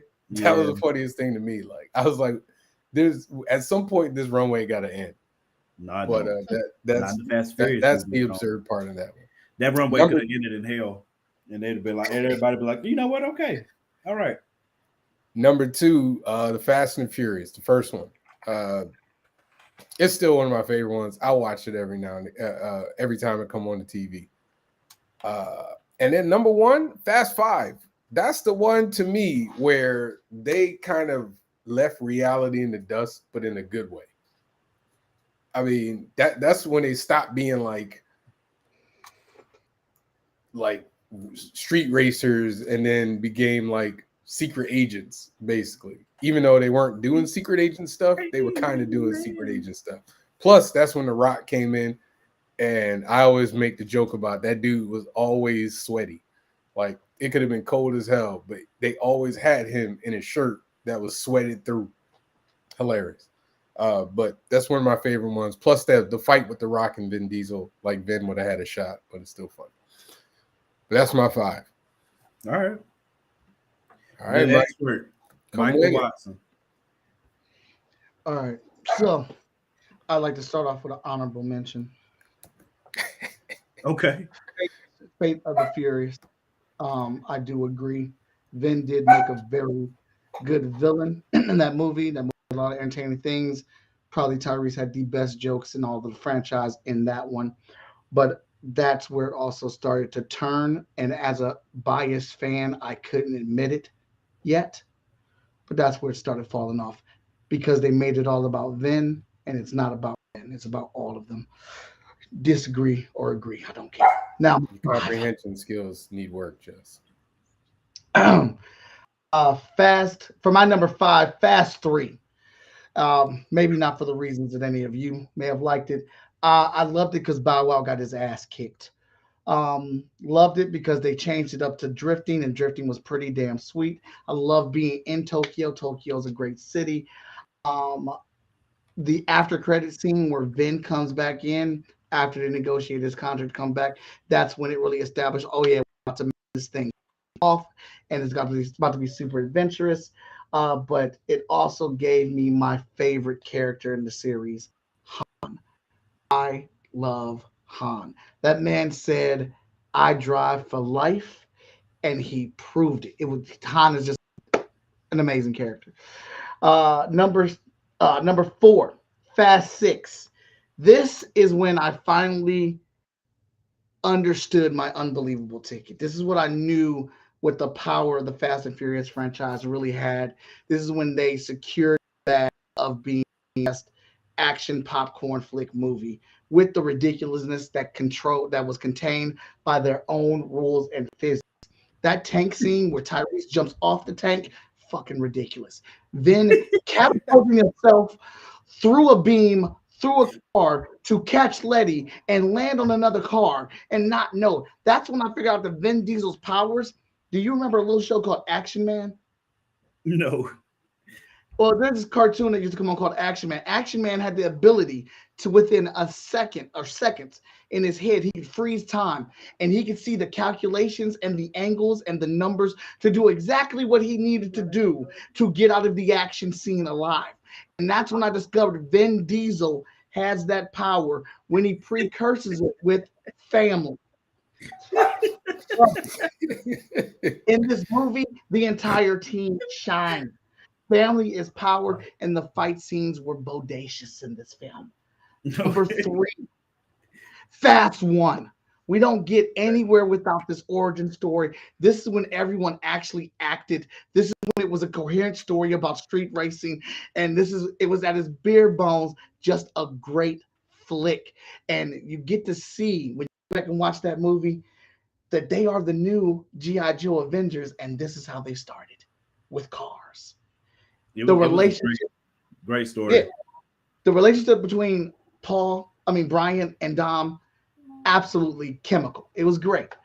Mm-hmm. Number 2, 5. Fast 5 was perfect. It was the perfect popcorn movie, adding that dose of The Rock, those fight scenes in there. The Rock's lines were bar for bar just on point. The interaction between all of them were great. The action was to actually find somebody that matched Vin in this film the right way was great. And it just set everything off. Sadly, it was also the downfall because that's when The Rock was better than them. And number 1. Never lied. Number 1, Fast 7. The goodbye film to Paul Walker is incredible. I absolutely love it. This movie is entertaining and so fun and so good to me this is probably the last bit of acting that we ever get from Vin Diesel again in this film, because he wasn't acting, he had real emotion because he really was brothers with Paul Walker. They were really tight, they were really family, and to be in that scene, to watch them drive off that way, that was beautifully done. Paul Walker went out like a true G on this adventure, had tons of fun. All the action was great. This movie's so good, it made me like a rapper that I don't like, because the Paul Walker Goodbye song is my favorite jam, and I can't stand Wiz Khalifa. I still can't stand him. But that song, Morgan, stays on repeat in my car. Yeah, it's the connection to the movie, man. I got to go back and watch it now, because I think either I was watching it and not paying close attention, but I know there are specific parts of that movie that I've absolutely seen, and I just did not. You would think I would remember that part where he drives off, and I think I do remember that, because then I remember a movie after that, like when they came back together. I don't know, bro. What I purposefully, when I see a Fast and Furious movie come out, I purposely be like, bro, you know what I'm saying? Like in my head. So I'm automatically be like, nah, I'm not going to see that, cuz. You know what I'm saying? Like I automatically had that in my head. And maybe I shouldn't be like that, but in my head though, I'll be like, bro, these mugs. Once I saw the commercial with these niggas in space, I said, okay, all right, I'm done. This is this is where I draw the freaking line, bro. No, So no. We the opposite, man. We the opposite. That's part of the problem. I have a problem going with space because I knew they were going to go there. My problem is they didn't save it for the last fucking movie. Once you do that, you can't go over that. You can't outdo that because it's a car in space, and you gave me the reason for it, and I'm willing to accept it. But it felt wasted because it was like, I think everything has to be on the line. This has to be your last film. We're not getting back together again. What is the thing we can do to end this on that will be the top for this franchise? And that is going into space. Now you take a movie like 10. Jason Momoa is amazing in that film. The reason I don't like it is because Vin Diesel has lost all control of his power. He has unraveled this film about solely him. There were 5 times where the team was trying to work together and Vin said, no, I got this. No, Vin, the movie isn't about you. It's about the entire cast. We are going to see this movie for the entire cast because they're all cool. And you have lost that. You've lost that interest. Then when you started shooting the jokes about your own film in 9, that's when you started tearing it apart for me, because I'm willing to buy your bullshit ass rules of family equal extraordinary activity. But once you started poking holes in it and making fun of it, you took out my unbelievable ticket, man. It just wasn't the same. And it's his rivalry with The Rock and it's his rivalry with Jason Statham that has brought this franchise down to where it's at right now. Vin could not take that The Rock actor than him, that he's a bigger action star than him. He wants to be him. This is me from the outside looking in. I could be completely wrong, but I'm not. And he let that interrogate the scenes with them. So whenever The Rock did something, Vin had to do something too. So when The Rock made that damn movie, when Jason Statham, and he held on to a helicopter with his bare arms, that made Vin say, I have to raise the bar. I'm going to knock down a dam with my bare arms because I got to go bigger and better than what The Rock did. So all they did was keep one-upping themselves with ridiculousness. And The Rock in that movie abused the word family. He just pillaged it for everything that they did. And he didn't have the right to do it. That was their first movie. It just bothered me because this was a great, fun popcorn movie. And I know everybody thought it was ridiculous, but it was just fun to just go up there, take off my hat, and not think about shit and just ride with them. And it would be about family and it'd be fun fight scenes and action. It's what Expendables want to be, and they're not. That's what they want to be. And Ludacris said it best. Why do we keep making these movies? Because of dollars. And that's the problem. Vin ain't making billions of dollars no more. He's going on the red carpet, dragging this film, saying we're going to do this and do this. This man literally said, I showed them the first movie for 10, the first part, and then they loved it so much they asked me if I can make a part 3. Shut up, Vin. No, they did not. I refuse to believe that. He went on the red carpet and they were interviewing him. You know how everybody lines up on the red carpet, all the fans and stuff. They were interviewing him. He was right by the fan, and they were like, so what's going to happen next, man? Well, I don't know. I've got to send in this role as soon as I wrap this up, man, and we can do spinoffs. Did somebody say spinoffs? You know why he did that? Because nobody reacted the way he wanted.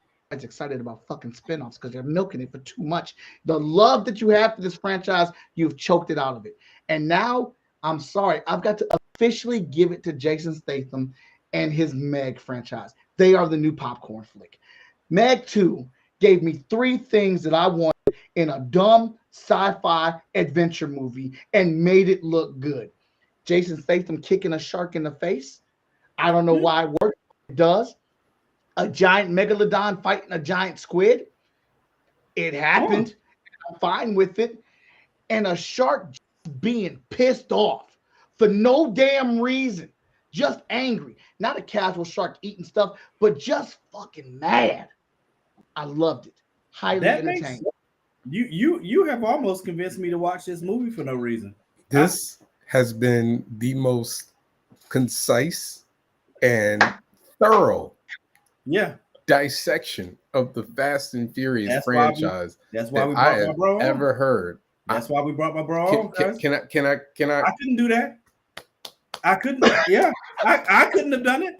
You know what I'm saying? I knew. I was like, look, if we doing that, we got to get Mike, bro. Hey, legitimately, Mike. If you couldn't have came on tonight, if you were not gonna come on tonight, we was gonna do a different topic. I was not gonna do this topic. We absolutely would have had to have done that. Was.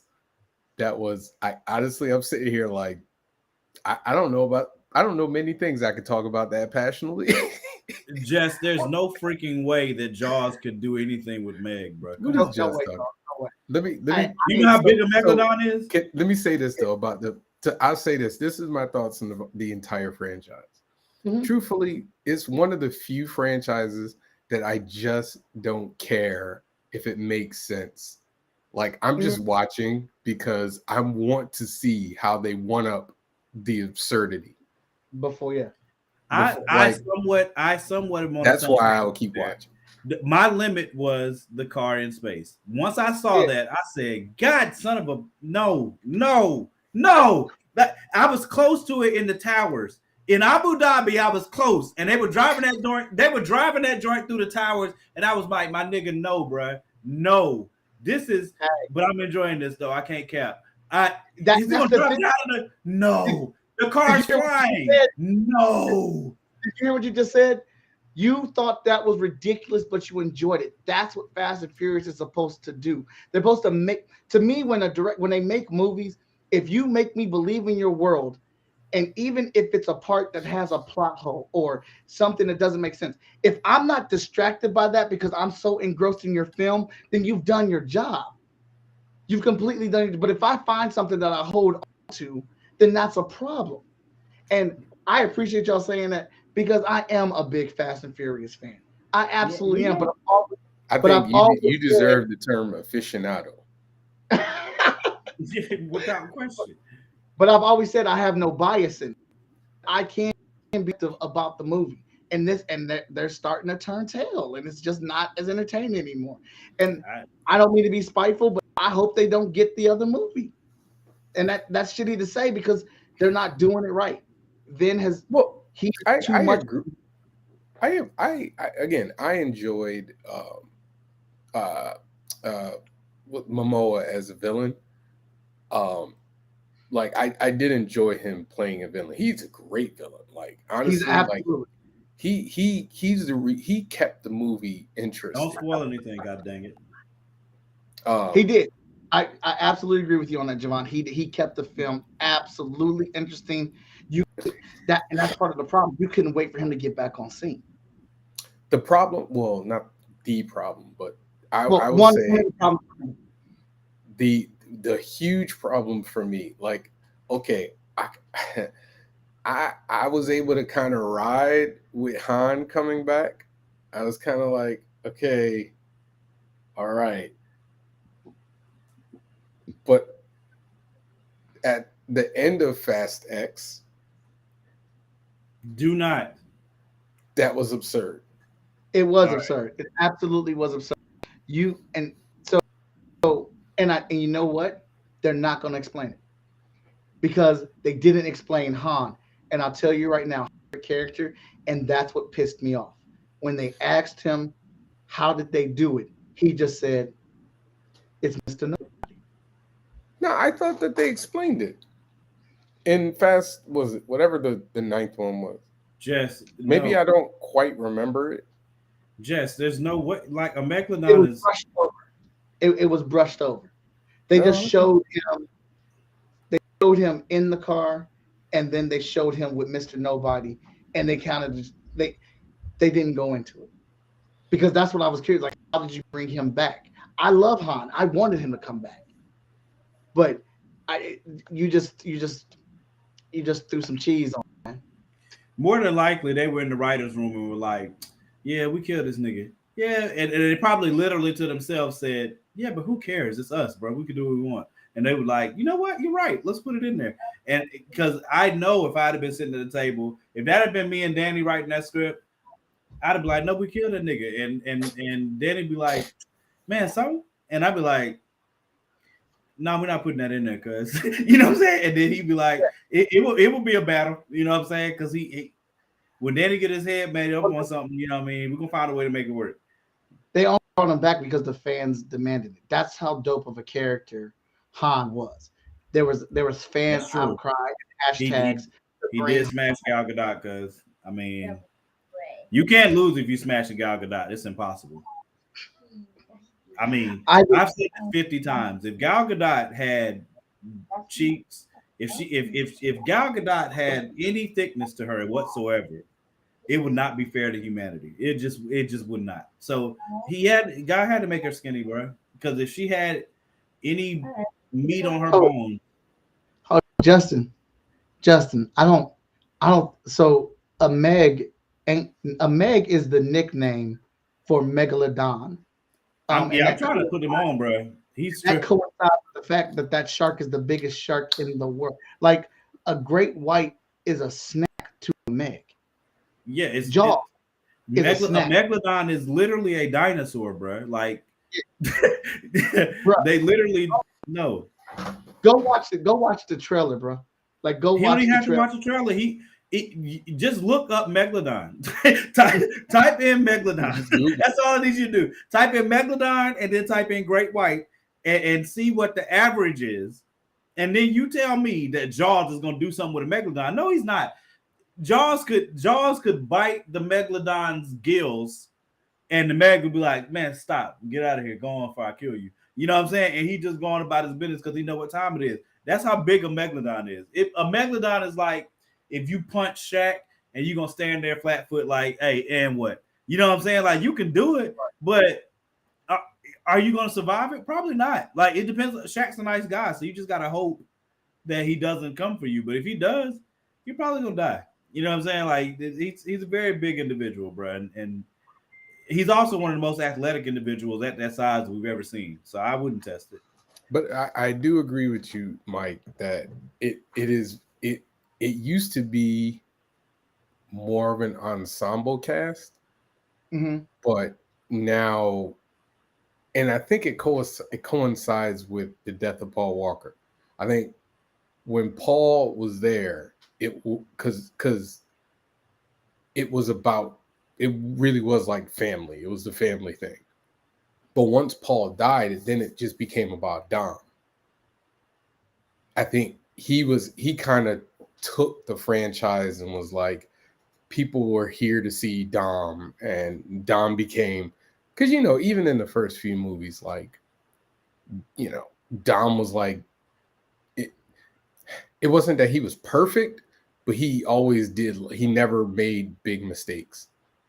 Like the first, I would say the first, up until like first Fast 5, he was still flawed and he still made mistakes. But after like Fast 5, it was like everything Dom did was gold pretty much. And then it went into overdrive when Paul Walker died, which is what I did find interesting about Fast X. They kind of tried to flip it. But again, I think he kind of took the franchise and tried to make it less about family and more about Dom. Then it became boo. Then it became like Dom, like it became like even in this one, it's Dom versus Jason Momoa, and in Fast 9 it was Dom versus his brother, and then and then Fate of the Furious, again, it was Dom was the focus, and everyone orbited around him. Michael Voorhees, and that's so I absolutely agree with you on that. I obviously we don't know all the ongoings behind the back room, but I don't know what they came to make that decision, because it was everybody in the film that made them love that movie, and you got peppered the right amount of Dominic Toretto, because he was like the last straw, or he was the end man, the guy at the end of the tug of rope, at the rope when you're doing tug of war. So everyone had their parts, and then Dom would close it out for us, which was perfectly fine. But like you said, the drifting more and more and focus on him is pulling out his flaws, and that's the problem. Vin Diesel isn't a good actor.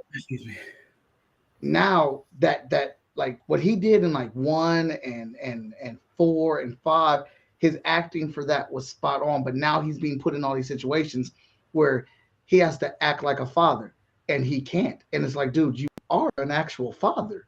Why don't you sound like a parent? It's not. You live that life. The same type of emotional angst and pain you use to pull those scenes off with Paul Walker is the same thing you should be pulling as a parent. Like, I don't believe in that child was stolen, as far as I'm concerned. That's not his kid, like, not in any way. And then he keeps getting, the camera keeps getting, and we're moving away from Letty, we're moving away from Han, we're moving away from Tyrese, we're moving away from, the rest of them, and they all bring so much value to the film as far as entertainment, action, and comedy. Because now it's all falling on Vin's shoulder, and he can't do all that. Whoever was the executive producer of the first few films knew what Vin's limit was. It's like, and I'm not doing this to or anything. I'm just doing a comparison. Honestly, to me, John Cena isn't the best actor. I never was a fan of his acting, but then he got with James Gunn, and I believed every single scene in Suicide Squad with him as I forgot that character's name. Peacemaker. Every word that came out of John Cena's mouth. I didn't see John Cena. I saw Peacemaker. And that's because James Gunn, as a director, knew what to pull out of John Cena to make that role believable. When he has to kill old boy in that movie, I believe the hurt, the regret, but also believe I'm a soldier and I have a job to do. I think that's very hard to pull off with few words, and Cena killed that scene. He showed all those emotions and turmoil that he went through, and I mean, I guess, and Vin doesn't have that range. They keep putting the camera on Vin. He can't do something like that, and like they put Cena in Fast and Furious, and they're not pulling that same type of acting because they're like, well, it's already a winning franchise. We already make money, so just go in there and do what you do. I thought he was okay in Fast X. I thought he played the fun uncle. Like, I thought that's what they were kind of shooting for with him in Fast X. He did that. He did that role better than his Fast 9. Well, I think, again, like, it seemed that it was just like, be angry. Like, it's not like, I don't think they were trying. Well, I don't know if they were trying to have depth there, but like I said, I do. I don't really dislike any of the movies, to be honest with you. I think they're all entertaining. I go there and I just turn my brain off, and I'm in my mind. Like, I remember going to, I forgot which one it was, but I was like, I just want to see how absurd they're going to get this time around. Like, it's just a spectacle for me. And I'm okay with that. Like, it's one of the few movies I'll allow it. I can rock with that. But this was fun. This is definitely fun, man. I appreciate you coming in, sir.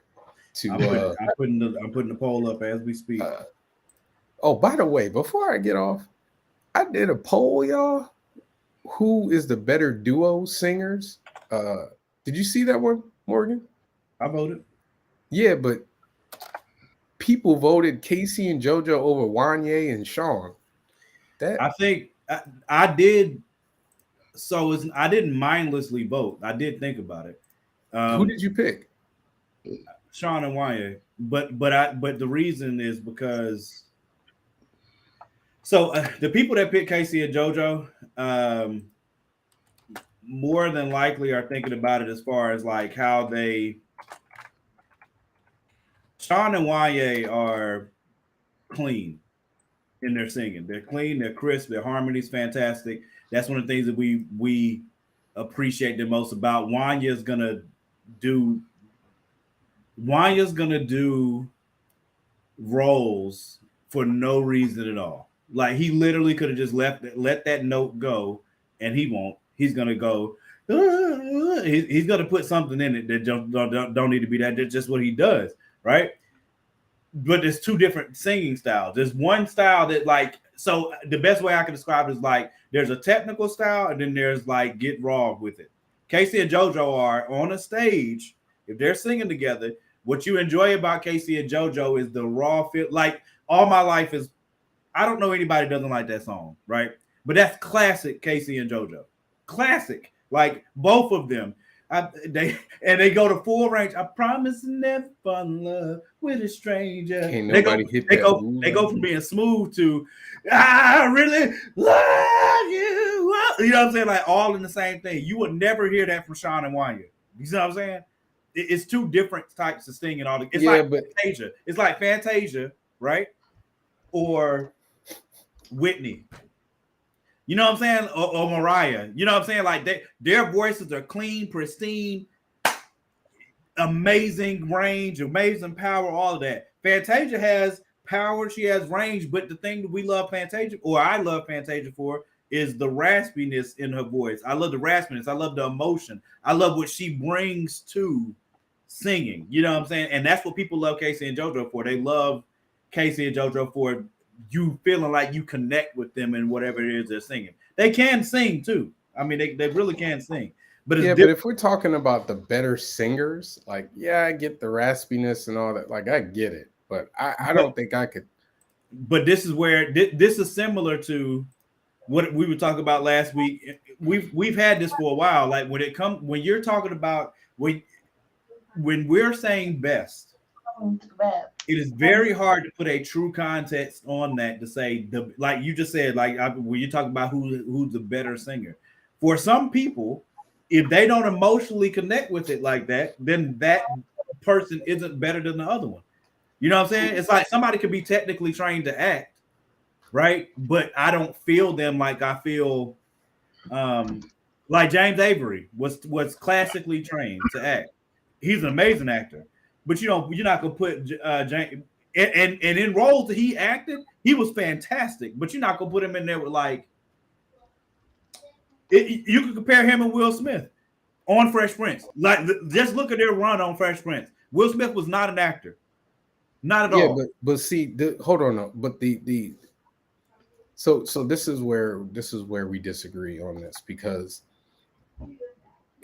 there's a difference to me when I say somebody's better at this than that, like the example you put right there about James Avery and Will Smith. Mm-hmm. James Avery throughout the entire Fresh Prince run was a better actor than Will Smith. Will Smith was more popular than James Avery, obviously, because he's the star of the show. His popularity allowed for the show to happen, but on no earth was he a better actor than James Avery. I don't even think Will would say that. And I think there's a way to determine if somebody is better at this than that, but acknowledge that the person who they might be better at is more popular. But they have to. So what I'm speaking to. Do you understand what I'm saying? I understand what you're saying. Okay. What I'm speaking to is that they have two different. Like Will Smith is still not to this day classically trained, right? Like he learned from the people that he acted with, but he did not go to school like James Avery to learn how to act. He was not classically trained to act. James taught him on the set, and Will's talked about that. I understand that, but I'm trying to see where you're going though. My point is, it goes back to what I was saying before. Like when we're talking about better and best, when we're talking about those lists, what I'm saying is for your mind works the way that it does, and there's nothing wrong with that. What I'm saying is you have to also acknowledge that other people's minds work the way that they do, and there's nothing wrong with that. That's where you're gonna have an impasse though. Like it. So again, for the people that pick Casey and JoJo, you're not going to convince them that. No. But I feel like, but that's what I'm saying. Like I feel like I'm trying to find a better. Okay. Alex Ross, Rob Liefeld. Okay, I got nothing for that. You're talking to Mike now. Okay, you don't know who Alex Ross is? Okay, Jim Lee. Jim Lee. You know who Jim Lee is? I've heard the name. Jim Lee drew the X-Men in the 90s. He's the originator, helped originate the Blue Squad, Gold Squad. You know who Rob Liefeld is? I know his name. Yes. Jim Lee draws Batman. I'm trying to find a. Okay. All right. Peyton Manning, Michael Vick. Mm-hmm. Who is the better quarterback between the two of them? Almost everybody's gonna say Peyton Manning. Okay, but then you will get people who will be like, "Well, Vic is more athletic. He does, they play quarterback two different ways." Yeah, but one of them is actually is better at the position, even though one of them is flashier at the position. I could like this type of quarterback, but acknowledge that this other type of quarterback is better than them. See, but that's where. So that's part of my point. Like, okay, it's being unbiased. You know what I mean? Like it's like saying like I'm a fan of Brian McKnight, right? I love Brian McKnight. The poll is up in the group, y'all. I think Brian McKnight is technically a better singer than and y'all might jump down my throat, but that's fine. I think Brian McKnight is a better singer than Usher. But I can acknowledge that Usher is more popular and is still a beast. He's still a beast. But like if we said who's the better singer, I would go Brian. But who has maybe the better career? It would be Usher. But if we're just talking on like there has to be a way, or let me not say there. You have. I feel like you have to be able to acknowledge when somebody is better, or something is better than the other, while also taking into account that there is personal bias that comes within it. And that's when we were talking about the movies. Like I can look at one movie, like yes, Brian McKnight is a better singer than Usher. Like I don't see that. I don't know why he is better. Nigel's point, if Nigel's serious and he's not joking, that's fine. What Nigel's saying is exactly my point, though. But if I can prove to you something, but you're saying that's where the issue is. You're saying prove, and I'm trying to tell you, like in these regards, there's no way to prove that. That's not true. But again, this is where we disagree. We disagree. It's not quantifiable. That's not. I'm telling you. I'm explaining. If I'm saying that I can prove something to you, and then you're telling me it's not quantifiable, that's where we disagree. And I'm okay. That's exactly where we disagree. But you have to at least. Well, let me not say you have to. If you're trying to have an unbiased, actual conversation and debate about something, both sides have to be open to something. I would just like to say. So that's just like the conversation we just had at Fast and Furious. I love the Fast and Furious franchise. I adore it. I'm crazy about it, but I can acknowledge the faults that are in the Fast and Furious franchise. Like I understand that this is not an Academy Award winning film. It's not winning Oscars.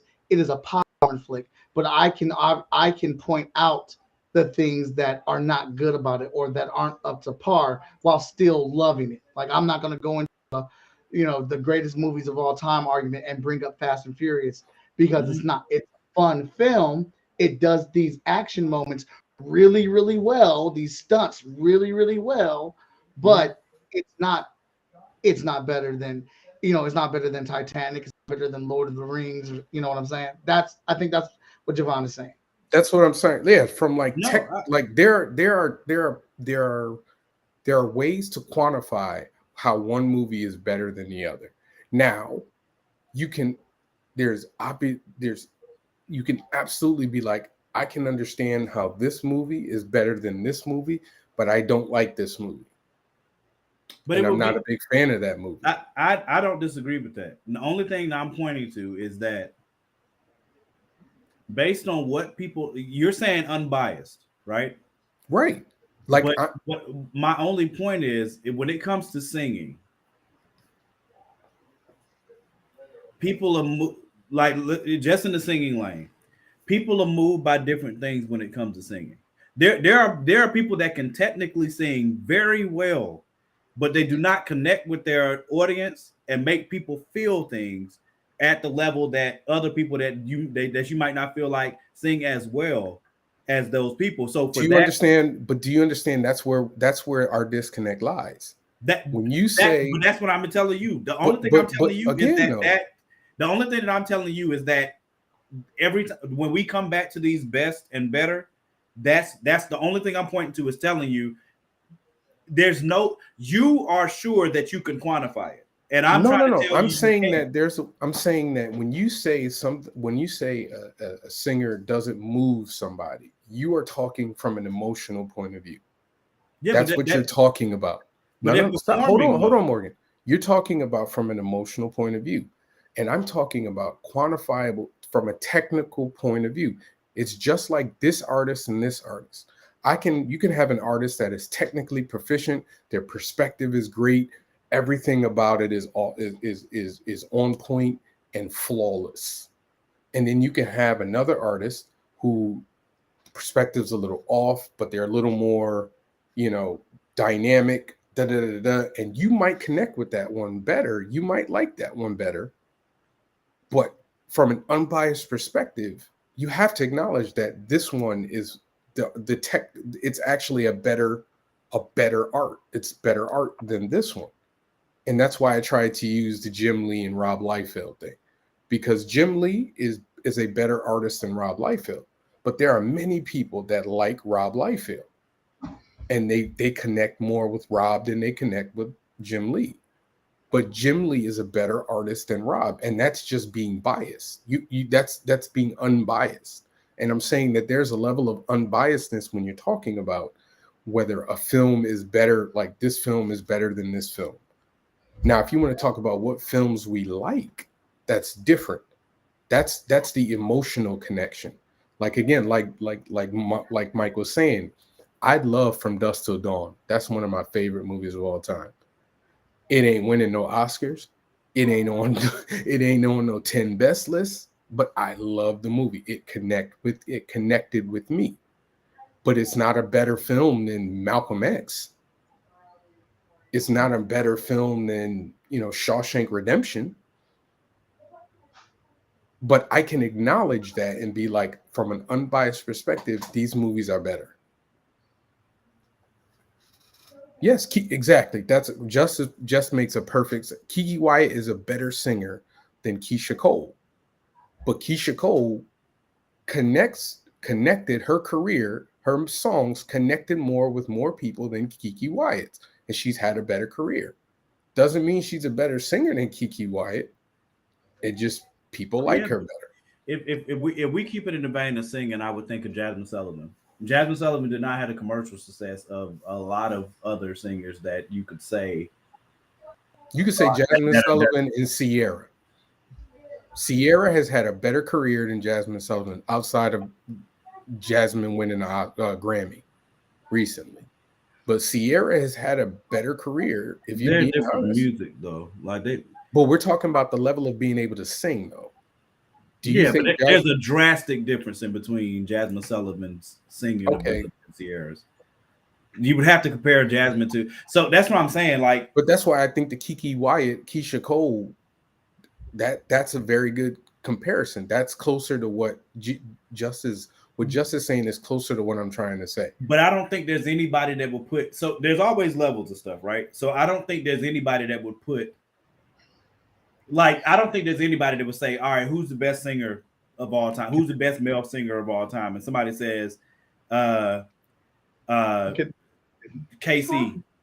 from Jodeci. I don't think anybody would say that, right? I think the typical people you're going to bring up in those conversations are people that you feel like, I think everybody can hear a difference in singing ability. But when it comes to you trying to parse out, yeah. Go ahead, man. Yeah, go ahead, man. Go ahead, man. Oh, appreciate it, gentlemen. It's just getting late for me, and I still got some other stuff to do. We probably gonna wrap this up because we done had this conversation. Oh, you have. All right. So, what I do want to say is thank you very much for having me on here. It's been a while I've been on here, and I appreciate the discussion and the back and forth. It's always fun to get in here and talk with all y'all. But we do have an event coming up November 3rd through the 5th. It is called FSCon. If I can get a little share here, there we go. Yeah, put it aside. It's called FSCon. It is the 6th annual Freestyle Comics event happening November 3rd through the 5th. We're going to be at Focus Learning Academy this year. Normally we're at a comic book shop, but we decided to expand out a little bit more. And we want to work with the youth, so we'll be working with a lot of kids to get them to the show or whatnot. We're going to have a ton of creators. This will be a virtual and in-person event. And as the tagline says, a Comic Con of discovery to forge your future. So we'll be talking about social media, art, comics, cosplay, TikTok, and using all these things to help bolster a creative career while promoting FSK Freestyle Comics. We'll be making new announcements. We're also going to be dropping our brand new copy of Zero Event number 1. This is something a lot of people have been asking for. It's going to go to the actual past history of Freestyle Comics with Hotshot, Vigilance, Justice, and we're going to find out finally what the Zero Event is and how that went down. But this is a full-on comic convention. We got tons of guests. I know Javon is trying to finalize things to get out. We got Fantastic Frankie doing some of our virtual panels. The whole FSK crew is going to be in the building. Andre Katz is coming down. We got a lot of people. I don't have my list right now, but there will be food trucks. There will be trivia. There will be virtual panels. There will be in-person panels. We have a DJ set up for the situation as well. Cosplay contest. We're going to sponsor a gallery for the Focus Academy kids where they'll be doing some artwork and presenting some characters that they're going to be creating. It's going to be a fun-filled, geek-filled event. And if you can't get there in person here in Columbus, Ohio, it will be going on virtual as well. So we have an event page on Facebook. If you can scan that on, it'll take you right to it. The latest updates. Hey, that crap sounds like trying to get there. Fantastic on a different level because the community engagement, you know what I'm saying, getting the kids involved. Anywhere that food trucks are, people should be. I want to say that. You know what I'm saying? Like food trucks are one of the best ideas of my lifetime, and it's not, it's not really up for debate. So I, of course, support the crap out of it. Anything FSK is doing is dope that I've ever been in contact with. So I'm looking forward to they trying to have everybody fight. Everybody ain't like you, Just. Everybody don't want to fight. K set up a boxing match between Morgan and why would we do that? I don't understand. I don't have a violent bone towards this man. Jess, you but yeah, FSCon is gonna be fire. I'll having everybody there and having a whole crew there too, because y'all been killing the freaking comic circuit this year. You and Javon too, like y'all must have been in these streets because that crap is crazy. Like I don't know if I have that crap in me like that, but y'all are freaking fantastic for that. Oh, by the way, take the streets because y'all taking the internet. You and I know y'all got social media a lot, man. Y'all don't leave no room. Y'all don't leave no air. No, we've been blessed this year in that regard, but we are not where we would like to be. So, hey, before we get off, I gotta tell folks I'm gonna be at Massachusetts Independent Comic Expo this Saturday and Sunday in Boston. It's one of the largest independent comics Comic Cons. So it's from 11 to 6 on Saturday, 11 to 5 on Sunday. So come through if you're in the Boston area. I'm looking forward to it. The Heat Wave Tour 2024 continues, and I think I can announce this now. Whoever wins is right about everything y'all been arguing about. You know what though? You know what? I will challenge Morgan to Madden. I will challenge Morgan to Madden, but we probably won't get around to it till Heroes Con next year. but we gonna try. We gonna try. And I hope you don't get your Patriots. No, I can't unless we play in the 2007 version. I'm not nearly as dominant as I used to be in Madden, but we could do it. But yeah, I think I can announce this now. I think my table is secure. Hopefully, I'm not. But next year, I'm trying to do even more cons. God. Yeah. So, but I'm trying to go. I keep telling people I'm going west and south. So I got a table at MegaCon in Florida, in Orlando, Florida, in February. So hopefully that works through. Hopefully I can make it happen. So if you're in the Orlando area, if you're in the Florida area, for February, come see me. And I'm gonna have more announcements as the year goes on. But how in the world could you? I think I'm at about 30 events this year. I am 30. I'm telling you, Mike, it's too much. That's a lot. I want to hit 35 next year. 35. Man, oh God, man. 35. Look, I am praying that this next year, you know what I'm saying, I have a more stable situation with my son's nursing situation, so that when I want to take off for a show that I can do it without issue, because I definitely want to get to FSCon one of these freaking years, man. Hey man, just come through, dude. You get a babysitter, man. Get a babysitter. Ain't no freaking babysitter. Yeah, one day you'll meet my son at some point, because you're not understanding the brevity of call his mama. Call his mama. You're not understanding the brevity of what has to take place. Hey man, we could go half on the room. You just let me know. What does that have to do with him? Mama. I said call his mama. Yeah. You think I haven't tried that? I'm just messing with you, man. I'm just messing with you.